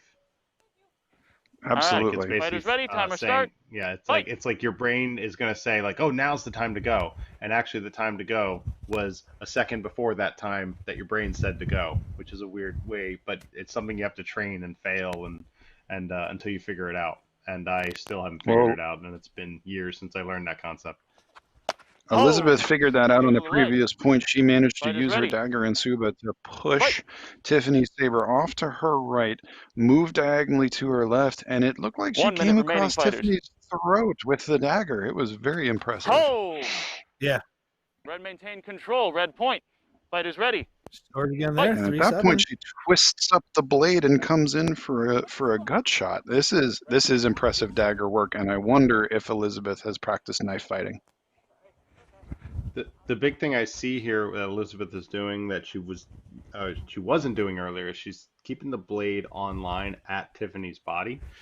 Before there was a lot of high hits, and you could see the tip of the Hold. blade if you were drawing a laser Red out of again. it. It was going above Tiffany's head, and then she had Fighters to bring ready. it down in sort of a cut, Fight. and it was giving way too much time. And now there's much less time, and it's paying off for her in this round as she closes the gap. I got to tell you, I've actually been. I've been on the receiving end of that particular dagger. There was an Orlando meet where we attempted a melee, and Elizabeth was running things at that Final time, and she exchange. split us into two even groups, and she had her dagger, and she said go, and I think the assumption was that she was running it and not participating in red it. But takes no, point. she was score? participating, as I found when I went to strike All right, someone blue else, takes and match. suddenly there was an Elizabeth behind me and a dagger in my kidney. And Tiffiny did take that second round. So technically, the match will be over at the present moment because Tiffiny won the first round, but they called it for Elizabeth, and Tiffiny won the second round. But we get a bonus third round just for fun. So, and then, and you guys want to say anything about round 2 before we go to round 3? I'm just excited that we have a round 3 to watch because this is fascinating to me. I like love the mismatches, dagger. and I love the mismatches in techniques, the mismatches in weapon styles. I mean, this is impressive. I like this. Yes, yeah, daggers are fun. A dagger match definitely needs to be in our future. We need a dagger match on Underground in the future. All right, back down to Florida, Joe. I believe means we get around 3. Red fighter, blue fighter. One thing Fighters, be ready? I know from watching, Third from and final judging round. a lot of HEMA mixed weapons tournaments at my local school, a double dagger is a very popular and good choice against different weapons. When Really? because what we did is we took the hands off target, so you couldn't hit any hand shot wouldn't count. So it kind of gave this little punch option, where like literally you could just get inside with that one dagger and then stab with the other. And it was kind of the guy that did it had kind of the reverse grip and standard grip. So one was standard, one was reverse. So it was a very interesting style. Fighters ready? And it worked well for him. I think he came in 4th place, going up against weapons that were much, outmatched by a large margin. Wow. Elizabeth tries to come in and pushes Tiffany Saber down, but Tiffany powers it back up again and takes the leg for the first point of the match and then follows up with a second. Some of it also is round, in the way I did not see if there was contact on there, was there? She steps a certain way. Okay, in that case, good honor, blue point. She doesn't Fighters step ready. so hard on her first step forward with her right foot. She seems to be much lighter, but there's times where she plants a little bit, and that gives just enough time for Tiffany to respond. I'm surprised that she's stepping that way at all on a tennis court. I mean, at least it's a tennis court and not concrete, but I have soft and dainty feet, and you won't ever catch me barefoot in a TSL fight. Yeah, even when we had a barefoot keto dojo, they didn't require it. I literally bought wrestling shoes that were like my mat shoes that I never used because I cannot fight barefoot. 4-0, Tiffiny firmly on top here in round 3. Hold. I saw, yes, I did too. Illegal thrust to the abdomen, and Elizabeth did follow through. Red point. Fighters ready. Fight. So there are a few places you are not allowed to strike in TSL: the groin and the abdomen, which we normally don't have armored. Simultaneous. We don't have the abdomen requirement to be armed, but we do have a requirement that the groin be armored, but it's still not good a honor. In that case, red takes point. Fighters ready. And also the neck as would well. Also we require armor the thigh there as well, and the thigh. Or you cannot thrust to the thigh. You can cut without thrust. So those are places where if you thrust, you're not going to get the point, and so that's why Elizabeth's return was counted in that point. I believe Elizabeth maintained control until her strike hit your dome. Elizabeth, did she She's hit you making first? good use of that suba, In that case, red point, fighters ready. intersection between that tiny blade and the suba to hold on to Tiffany's blade, and Tiffany needs to find a way to disengage and bring it around to make those strikes on Elizabeth's way in. She's just so fast. Tiffany on top 5-3. That was clean. Fighters ready. Fight. That was a nice point by Tiffany. I like the that way Alec she reached Martinez around to hit that back shoulder. Dome, your helmet. Hold. Red took point. Fighters ready. Oh, your dome, like We've your got head. some slow-mo. Dome. We've got some slow-mo replays happening here. Did you do Red the again. Thor? Did you do the? Fighters ready. It's impressive. Fight. Thank you. What? Thank you. You were waiting on us to notice, huh? So Elizabeth has the advantage. There was another. You see how She she has blocked the Saber with that one, and then just stabbed the mat. Pressing. So good. So good.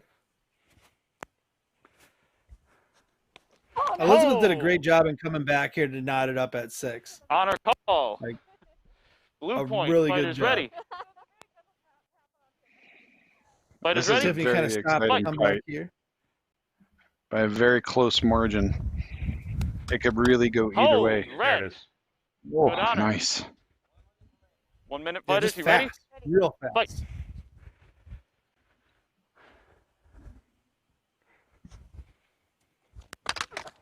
Hold to the shoulder. Blue point. Fighters ready. The way Blue just Tiffiny kind able of bent her elbow Hold. to Blue keep point. the Good blade honor. coming down to hit Fighters that ready? shoulder, and get that 8th Fight. point was impressive. Absolutely pulled it back into an Hold. umbrella guard And blue point. on Fighters Yeah, Elizabeth's yeah. way As she was in. walking, walk right, off she just that, kind of like that diagonal movement. All right. umbrella Blue guard. I takes like this that. match and the entire And match. there you go. Tiffiny wins. Congratulations, Tiffiny Blue. wins round 3, and she won the match. She technically won the match after the second round, but she won the third round anyway, so it's kind of a moot point. But we got a fun second round or third round just for fun, because dagger fights are fun, and that was just fun. So I had a fun time editing that, and yeah, that was a great match. That was a good match. So they owe us a third match, even though I'm the only one who's really seen the second one besides Florida people. And then yeah, top notch. What'd you guys think? Jared, go first since you're the most familiar with these two. Wildly impressive. Yeah. Even if I wasn't familiar with these two, that was a fun fight to watch. Just the movement and the work on defense by Tiffiny and anticipating those moves and adapting to them, like we talked about with the umbrella guard there at the end. And I mean, it was very well matched and a lot of skill displayed there. So it was entertaining to watch for sure, no matter who it was. Yeah, for sure. David. So something I saw, obviously you guys talked about the, as you called it, the umbrella guard or mid guard or whatever you want to call it. Something Tiffiny did though, the realization there is not even just that doing the high guard. It's the not engaging the blades with your opponent. Elizabeth was taking advantage of that blade being out there and being able to make first contact with that blade and getting that feedback to push it aside. And she had really figured out a rhythm there in that third round. But then when Tiffiny realized that feedback was happening, she took away the feedback, and that's how she got those last points really quickly. Absolutely. Yeah, I mean that's an astute observation, David. Because I noticed that when I was cutting it, she kind of let it slip there for a minute. She got it tied up, and then Tiffiny took kind of back over the match and just went like 8, 9, 10, done. Right, like they were knotted up at 6, and then it was just boom, boom, boom. I think she took 3 of the next 4 points to close out, and just readapted back to what was working for her. So yeah, absolutely. And for major takeaways here, I really feel like our major learning experience here is not to upset Elizabeth Bratz in a steak restaurant, because she will absolutely knife you. And that is something we all know now and can take with us through the holidays. 100%. 100% that, and she tests wind chimes professionally. All right, on to our 6th, our main. It's main event time. I'm gonna butcher. This is what happens when you don't test names before you actually run it. So go ahead and throw up Drew Zavala. I nailed it. All right. 5'9", 250, 69-inch reach, 2 years custom Saber experience, SCA participation, time in TSL, 2 years favorite Saber, custom Saber from Bobby, same last name, so no nepotism there, but National Crossroads 2018, 2019. No, I know, I'm just messing around. And then Saber Combat League in the recent event that they held. I don't think I'm familiar with Drew. I am familiar with Bobby, so this will be. I'll tell you this about Drew. Drew is working really hard on a formula for making scented candles out of creamed corn. So that's going to be really interesting if he can make that work. And I want to know what kind of scents he comes out with. So very sustainable. It's eco-friendly.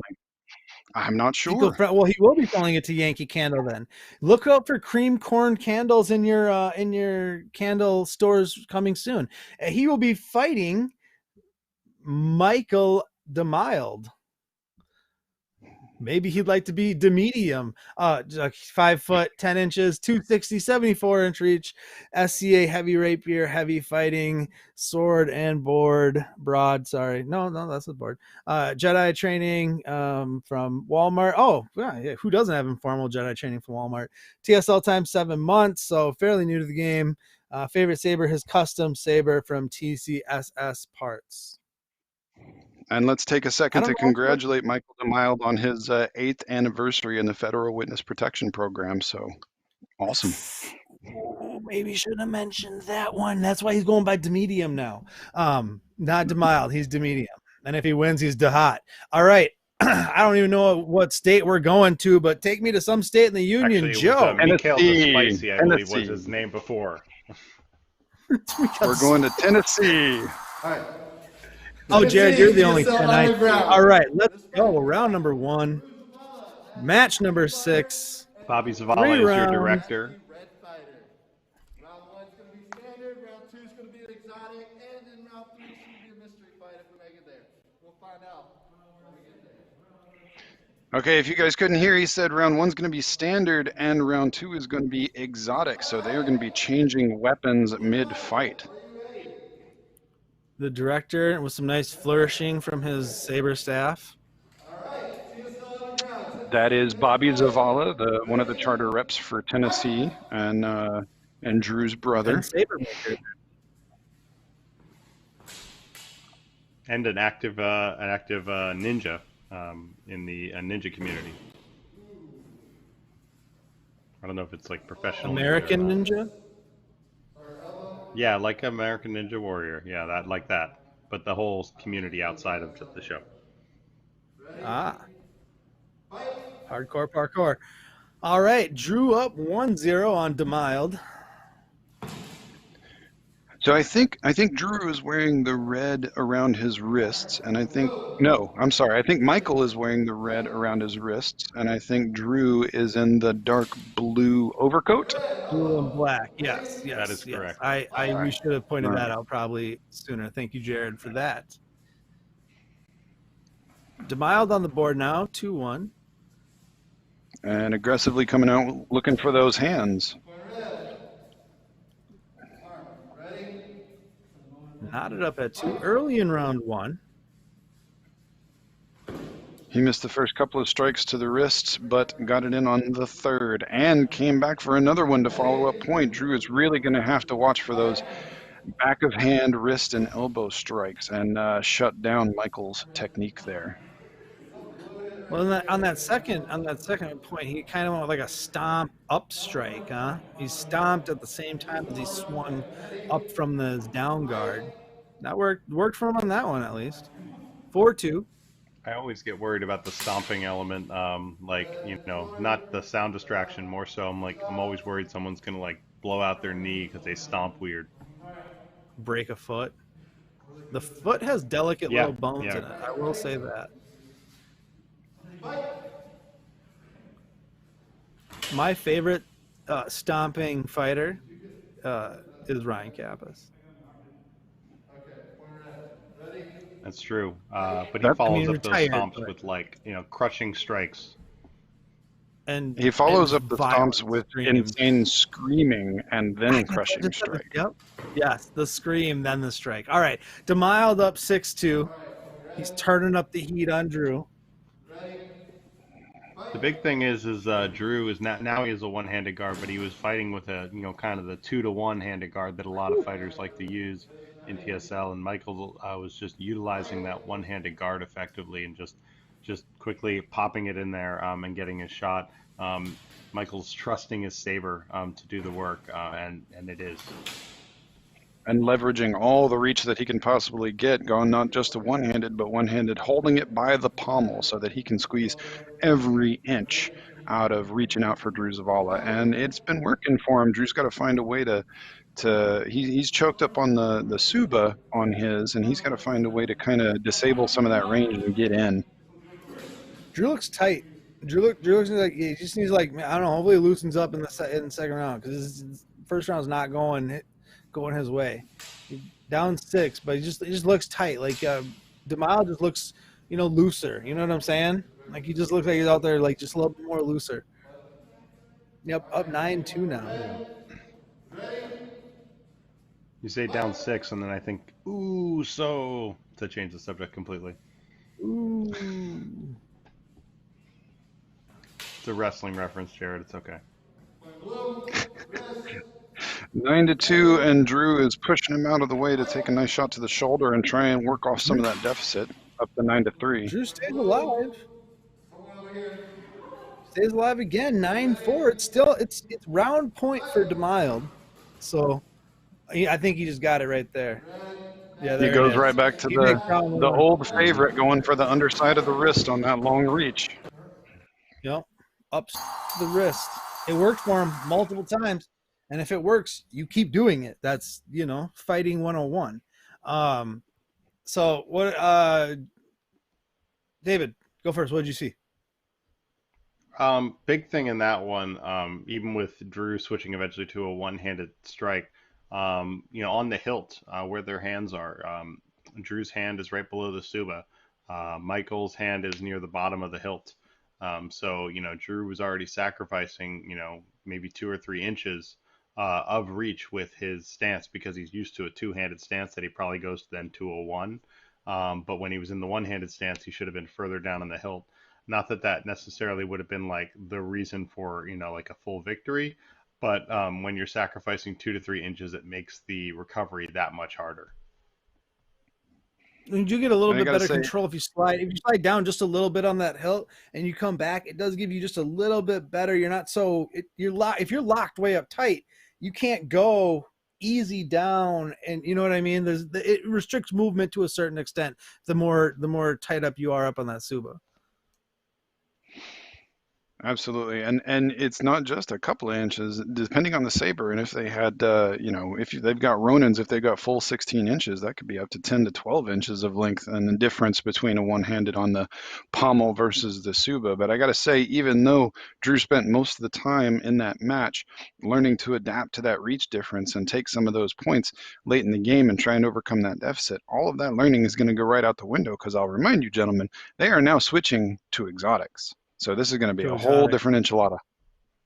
That changes everything up. That really does change everything up. Michael does have a 5-inch reach advantage, 74-inch reach for Michael, over 69 for Drew. So whatever, add in that Saber, he could have, like you said, a quite extensive reach advantage, depending upon what he's running, with what he's got built in, just in natural reach advantage. All right, Joe, let's go to round 2. Yeah.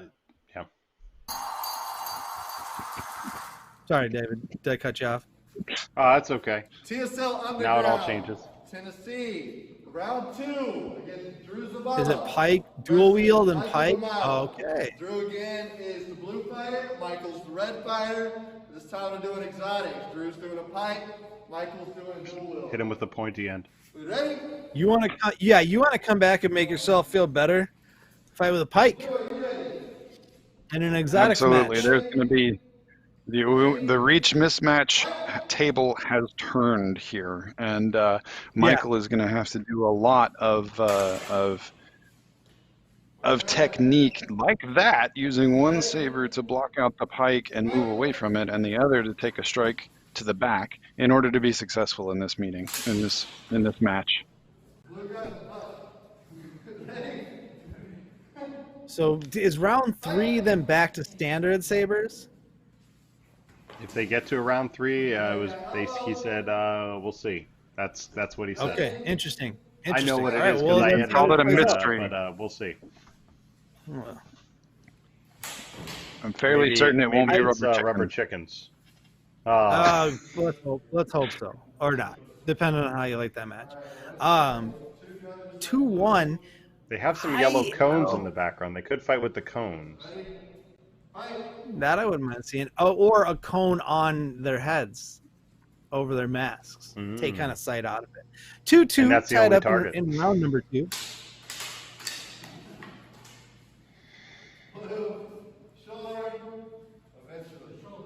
It's worth mentioning, I think at the same facility that they're in today, Tennessee just recently held what they called the Saber Strong Open, a non-TSL tournament.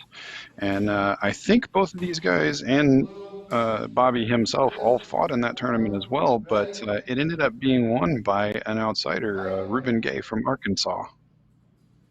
We've seen Ruben in tags and in here in TSL and TSL4 and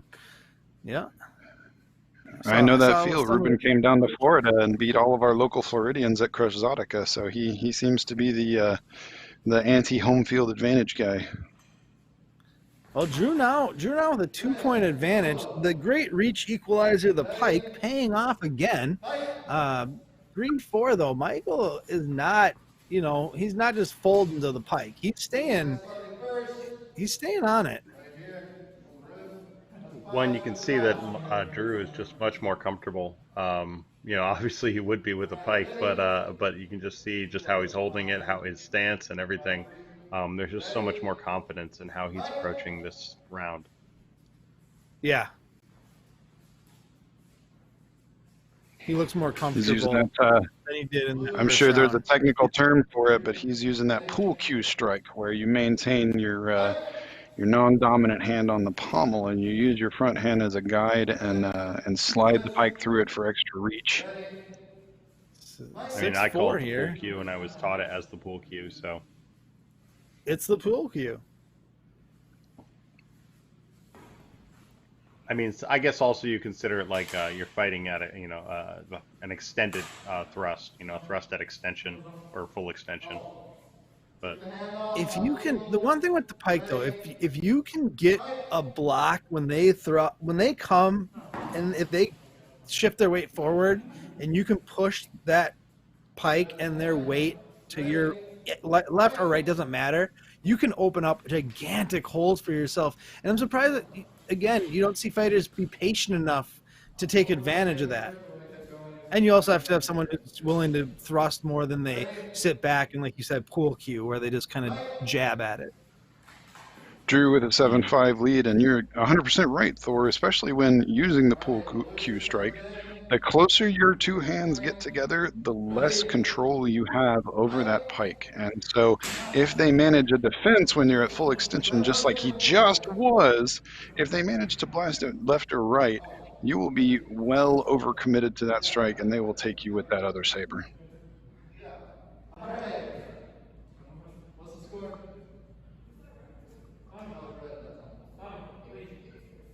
Some deliberation going on. 8-6 though. Michael scoring a lot of points. 6 points to 8 in a duel versus pike is a good showing. 9, so it's match, not match point. It's round point for Drew now. 9-6. And if he can get this round number 2, then we go to round number 3. Mike won round 1. He stays alive. Yeah, nice. He's putting in nice work with that dual wield. And 7-9 now. DeMild keeping it hot. there's an element of where he's he's using a kind of a check hand with his dual wield, and it works to a degree. and Drew Blue's very, getting very all the excited taps about in there that to win and making sure he gets the point across literally. He emphatically got that 10th point. But does take round number 2, so now we're knotted up 1 round apiece. Obviously, besides the great reach equalizer of the pike, what did Drew do with it that led him to that second round victory? Jared, go first. I got to echo David's point. He did seem much more confident. He seemed looser. He seemed more aggressive and was willing to really take it to Michael more often, where he took more of a defensive single saber pose in the first round. And so it's possible that he has some extra training or more experience with the pike. Maybe it's his favored weapon. But I'm interested to see where round 3 is going to go and what they're going to use, because it's a mystery. Yeah, go into the mystery bag here shortly. David, tell us what you saw though on that second round that that led to this now decisive third round we'll be going to. The big thing, we talked about confidence, being on the offensive. Some of that is it's just obviously the sheer mechanics of it. We talk about it all the time. Reach is life. Pike gives you the biggest reach, therefore it's the the biggest thing, and also it's the weapon that. This is not a dig on anyone. This is more just, it's the weapon that requires the least amount of training to be the most effective. I could train someone in an hour and they could probably beat most non-pike fighters in a fight, in that time frame. Probably 90% of TSL fighters that don't fight with a pike, give me an hour with that person. If they have some fighting experience, they're probably going to win. And that's just put a pike in someone's hand. Ask the first question. Have you ever played pool before? Yes, you have. Perfect. This will take me 5 minutes. Well, it's And deeper than that, historically, Thor. that was There's the a whole reason thing. why You know, you have a spear. every You culture know, in the yeah. world has invented the sharp, long, pointy stick because it's Yeah. effective. And on top of that, like the thing to think about is like literally if you let's put it in medieval times, like, you know, you're a peasant in a town and like knights come over and they say, "Okay, the armies are coming in 1 hour or 2 hours, right? They're right behind us. Okay? Here's a pointy stick, all right? Here's how you stab the horse." You know, it's like, you know, and that's like pool cue, you know, step aside and stab, you know, and here's how you like sort of push something out of the way. And that's it. That's the only things you need to do. Nailed it. All right, let's go round 3. Let's see what happens. Mystery bag. Let's reach into it. Okay. Oh, we got a stab. Exotics. All right. But Mike's switching to the Saber staff. Obviously, Drew's going to stick with what worked in round number 2 and keep the pike. I'm pretty sure that's what Bobby's saying right now. So, he's going to be the red fighter. And if you didn't hear what Bobby said there, he said he, you know, that Michael wanted to try Bobby's staff. That was the main reason why he switched to that. Okay. Staff versus pike, you'd be like, oh yeah, that's an equal match. It's not. It's not. And I thought that when I first saw it, I was like, oh, this will be, you know, more even. And this might be. I don't know what this match is going to look like, but historically, it changes nothing when you put in Saber staff versus a pike, dual wield versus a pike. Yeah, I know. Coming into my first exotics tournament at TSL 2, I think I fought 2 guys with staffs. And I know one was a very, very good fighter, especially in like standard. They were not very happy with how they got stabbed repeatedly with the mismatch that existed. They got a couple good shots in, but that's like pretty much it. So it is an uphill battle because you are sacrificing a lot of reach. If it was a quarter staff versus a spear, it's a little more even because you can grab the back of it, but that reach that's sacrificed by having to grab the hilt just takes it all away. Essentially, when you're fighting with Michael's still keeping with it. He is. He's got it knotted at 2. After going down 2 quick points, he's got this kind of slap element that works real well. Basically, he grabs it in kind of a tail, and then he just like slaps it at full length into a lunge, kind of, and then cuts into that lunge instead of a thrust. You know, staff is interesting in TSL because it is the longest weapon that you can still use with one hand. We have rules about greatsword and pike, and because they're usually more metal than they are blade, they have to have 2 hands on at all times. But staff, you're actually able to one hand if you can, and that gives you what little reach you can actually get out of it, and so that helps. Michael up now, 3-2. Impressive. Now the pike reach got him there on the arm, 3-3.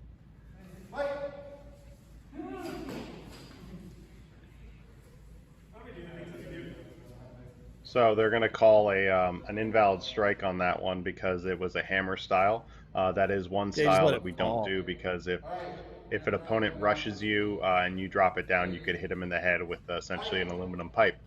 So we don't want that. That is a technique that we would call a no point on. That is a quick way to a dented helmet and a concussion at best. You can thank Mark Carrico for that coming to our attention and getting banned. Blue 4, red 3. As a matter of fact, most of the weird pike techniques that got banned are as a result of Mark Carrico.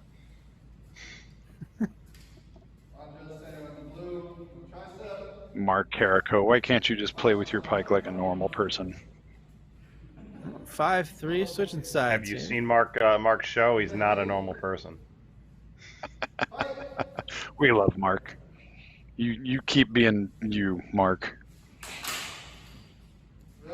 For those that don't know, Mark Carrico, formerly of Northern California, now of Arizona, host of Stand and Stab on Quarant TV on Tuesdays, where he literally goes in depth and shows you historical adaptations of from historical manuals in Europe and adapts them to LED Saber.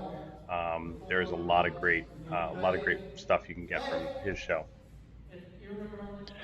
This is an interesting technique that Michael DeMild is trying. He's taken the staff. He did this a second ago. He took the staff to one hand and used the momentum of the backhand to try and push the pike away while spinning around the back blade to try and take him on the other side.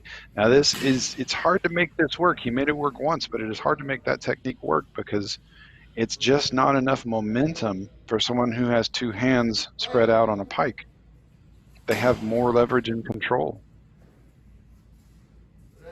7-4 now. Yeah. And on top Mike, of that, it looks like getting close. Drew is using a Ultra Saber pike, which is the heavier of the pike styles, and those hilts are just tanks, and they carry so much weight when you're using a pike. 8-5. I've helped babies that were lighter than an Ultra Saber pike. I bet you my 3-month-old baby's not lighter than that pike. My 3-month-old baby's a tank. 9-5. Drew on the verge of winning the match. Tied at 1 round apiece. 9 points, 6 points. Can Mike stay alive? Ooh. And this will be the second and third round for Drew Zavala after his disappointing performance with single saber. This is a solid comeback and a good variety and a excellent headliner card match here out of Tennessee. Yeah, I'll see this. If I was in Mike's shoes, I would have been chomping at the bit to get back to standard saber if it was me. But no, we love some exotic flavor, and yeah, I mean, go down in the opening round and then come back and win the 2 rounds with that pike. That pike, the equalizer, and takes the match. So, David, break it down for us.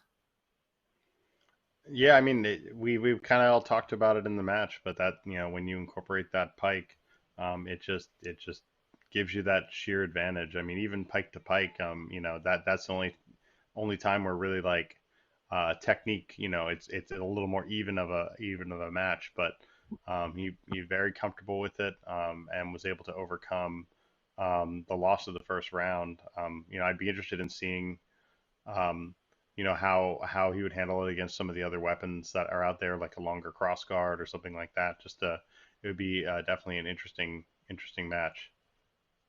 Will any this is to both of you guys. Will any exotic ever dethrone the pike?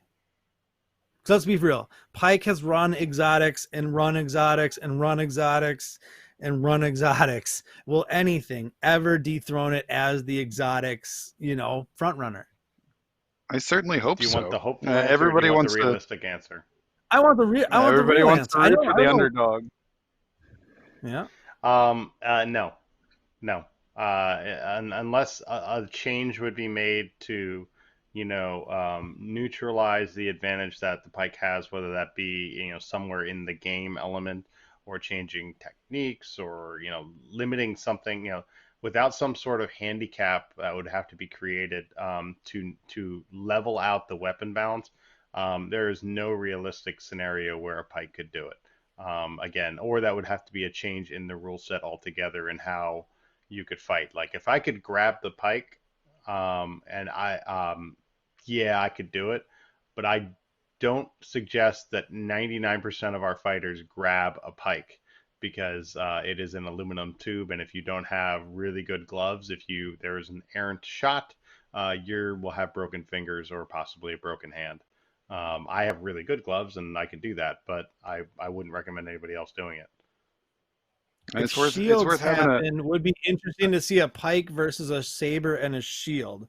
I like that. Absolutely. That could be an equalizer. Let's have a little word for the staff as well. The staff, those who can make it work, are few and far between, and part of the major reason for that, and one of the major reasons it's not a solid contender for pike, is that all the techniques out there that you could study are written for bow staff, and some of the most effective bow staff techniques that you could use to dethrone a pike have to hold the saber at one of the ends, and we can't do that because those are ostensibly our plasma lightsaber blades, and so we can't hold them there. So like David was talking about earlier, those are the techniques we can't use, and that's why it's hampered in that way.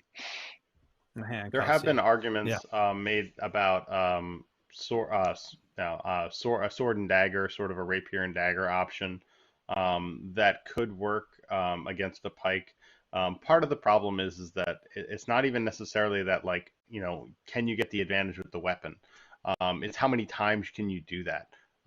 You know, with a rapier and dagger, even if I was operating on a perfect match, you know, I was doing almost everything right. It is still probably a, like, you know, 60% chance just on just the bounce of the sabers and the exact point in which it hits and like a little bit of a maneuver that I'm going to be effective, even if my timing and my technique is perfect. So you're just that much just on sheer mechanics. You're that much in the hole already on your, you know, chance of or percentage of success. Yeah. Can you score enough points to inevitably win a match and be perfect that many times? Yeah, I mean, that's a difficult equation. That's a difficult equation. We could go on about this for hours, and the chat is blowing up about it, and that's part of the reason why we put this as the final, the headliner match, because of that variety and seeing how these things work against each other. But before we lose too much viewership, I want to say a personal thank you to everybody who joined us tonight. Thank you all for spending part of your Saturday evening watching us. Thank you know, the producers and directors and content creators of TSL Underground for inviting me on to be a silly commentator. Yeah, absolutely. Thank all our fighters who participated. These were filmed, you know, months back in safe conditions under strict controls when those states and areas had open availability under the law and the recommendations of the CDC. So I know there's been a recent upsurge, and I want to say from me to everybody who's watching, please stay safe. Please be careful. This is not the time to gamble with this stupid virus, and we're going to keep trying to generate this content when we can to keep you involved until we can open this back up for everyone and we can all start booping each other again. Yep. TSL Underground is going to take a little break through the holidays. We will be back in 2021. We don't know when, we don't know where, but we will be back. I can at least say that much. There's some content coming through over the holidays to keep an eye out for. I won't spoil anything. Keep some surprises. You know, I got to keep a couple cards up my sleeves as well. I want to thank everyone again, like Jared. Thank you for joining us, Jared, being our special guest. It was great to have you. Commentating with you is always such a pleasure. I'm going to do it in far too long, so it was great. David, as always, this thing doesn't run without you, so thank you. Joe in the booth, all the TSL family. You know, you can find me, Thor, Border, Basement Banner. That's the channel, Instagram, the Saber Legion, the Facebook page, the Instagram page. You know, the Facebook groups, each state has a group. There's so much. If you want to be part of this thing, you can jump into anywhere, ask a question. Someone will point you in the right direction. Friendly face, a friendly person will always help you out. That is the one awesome thing about TSL.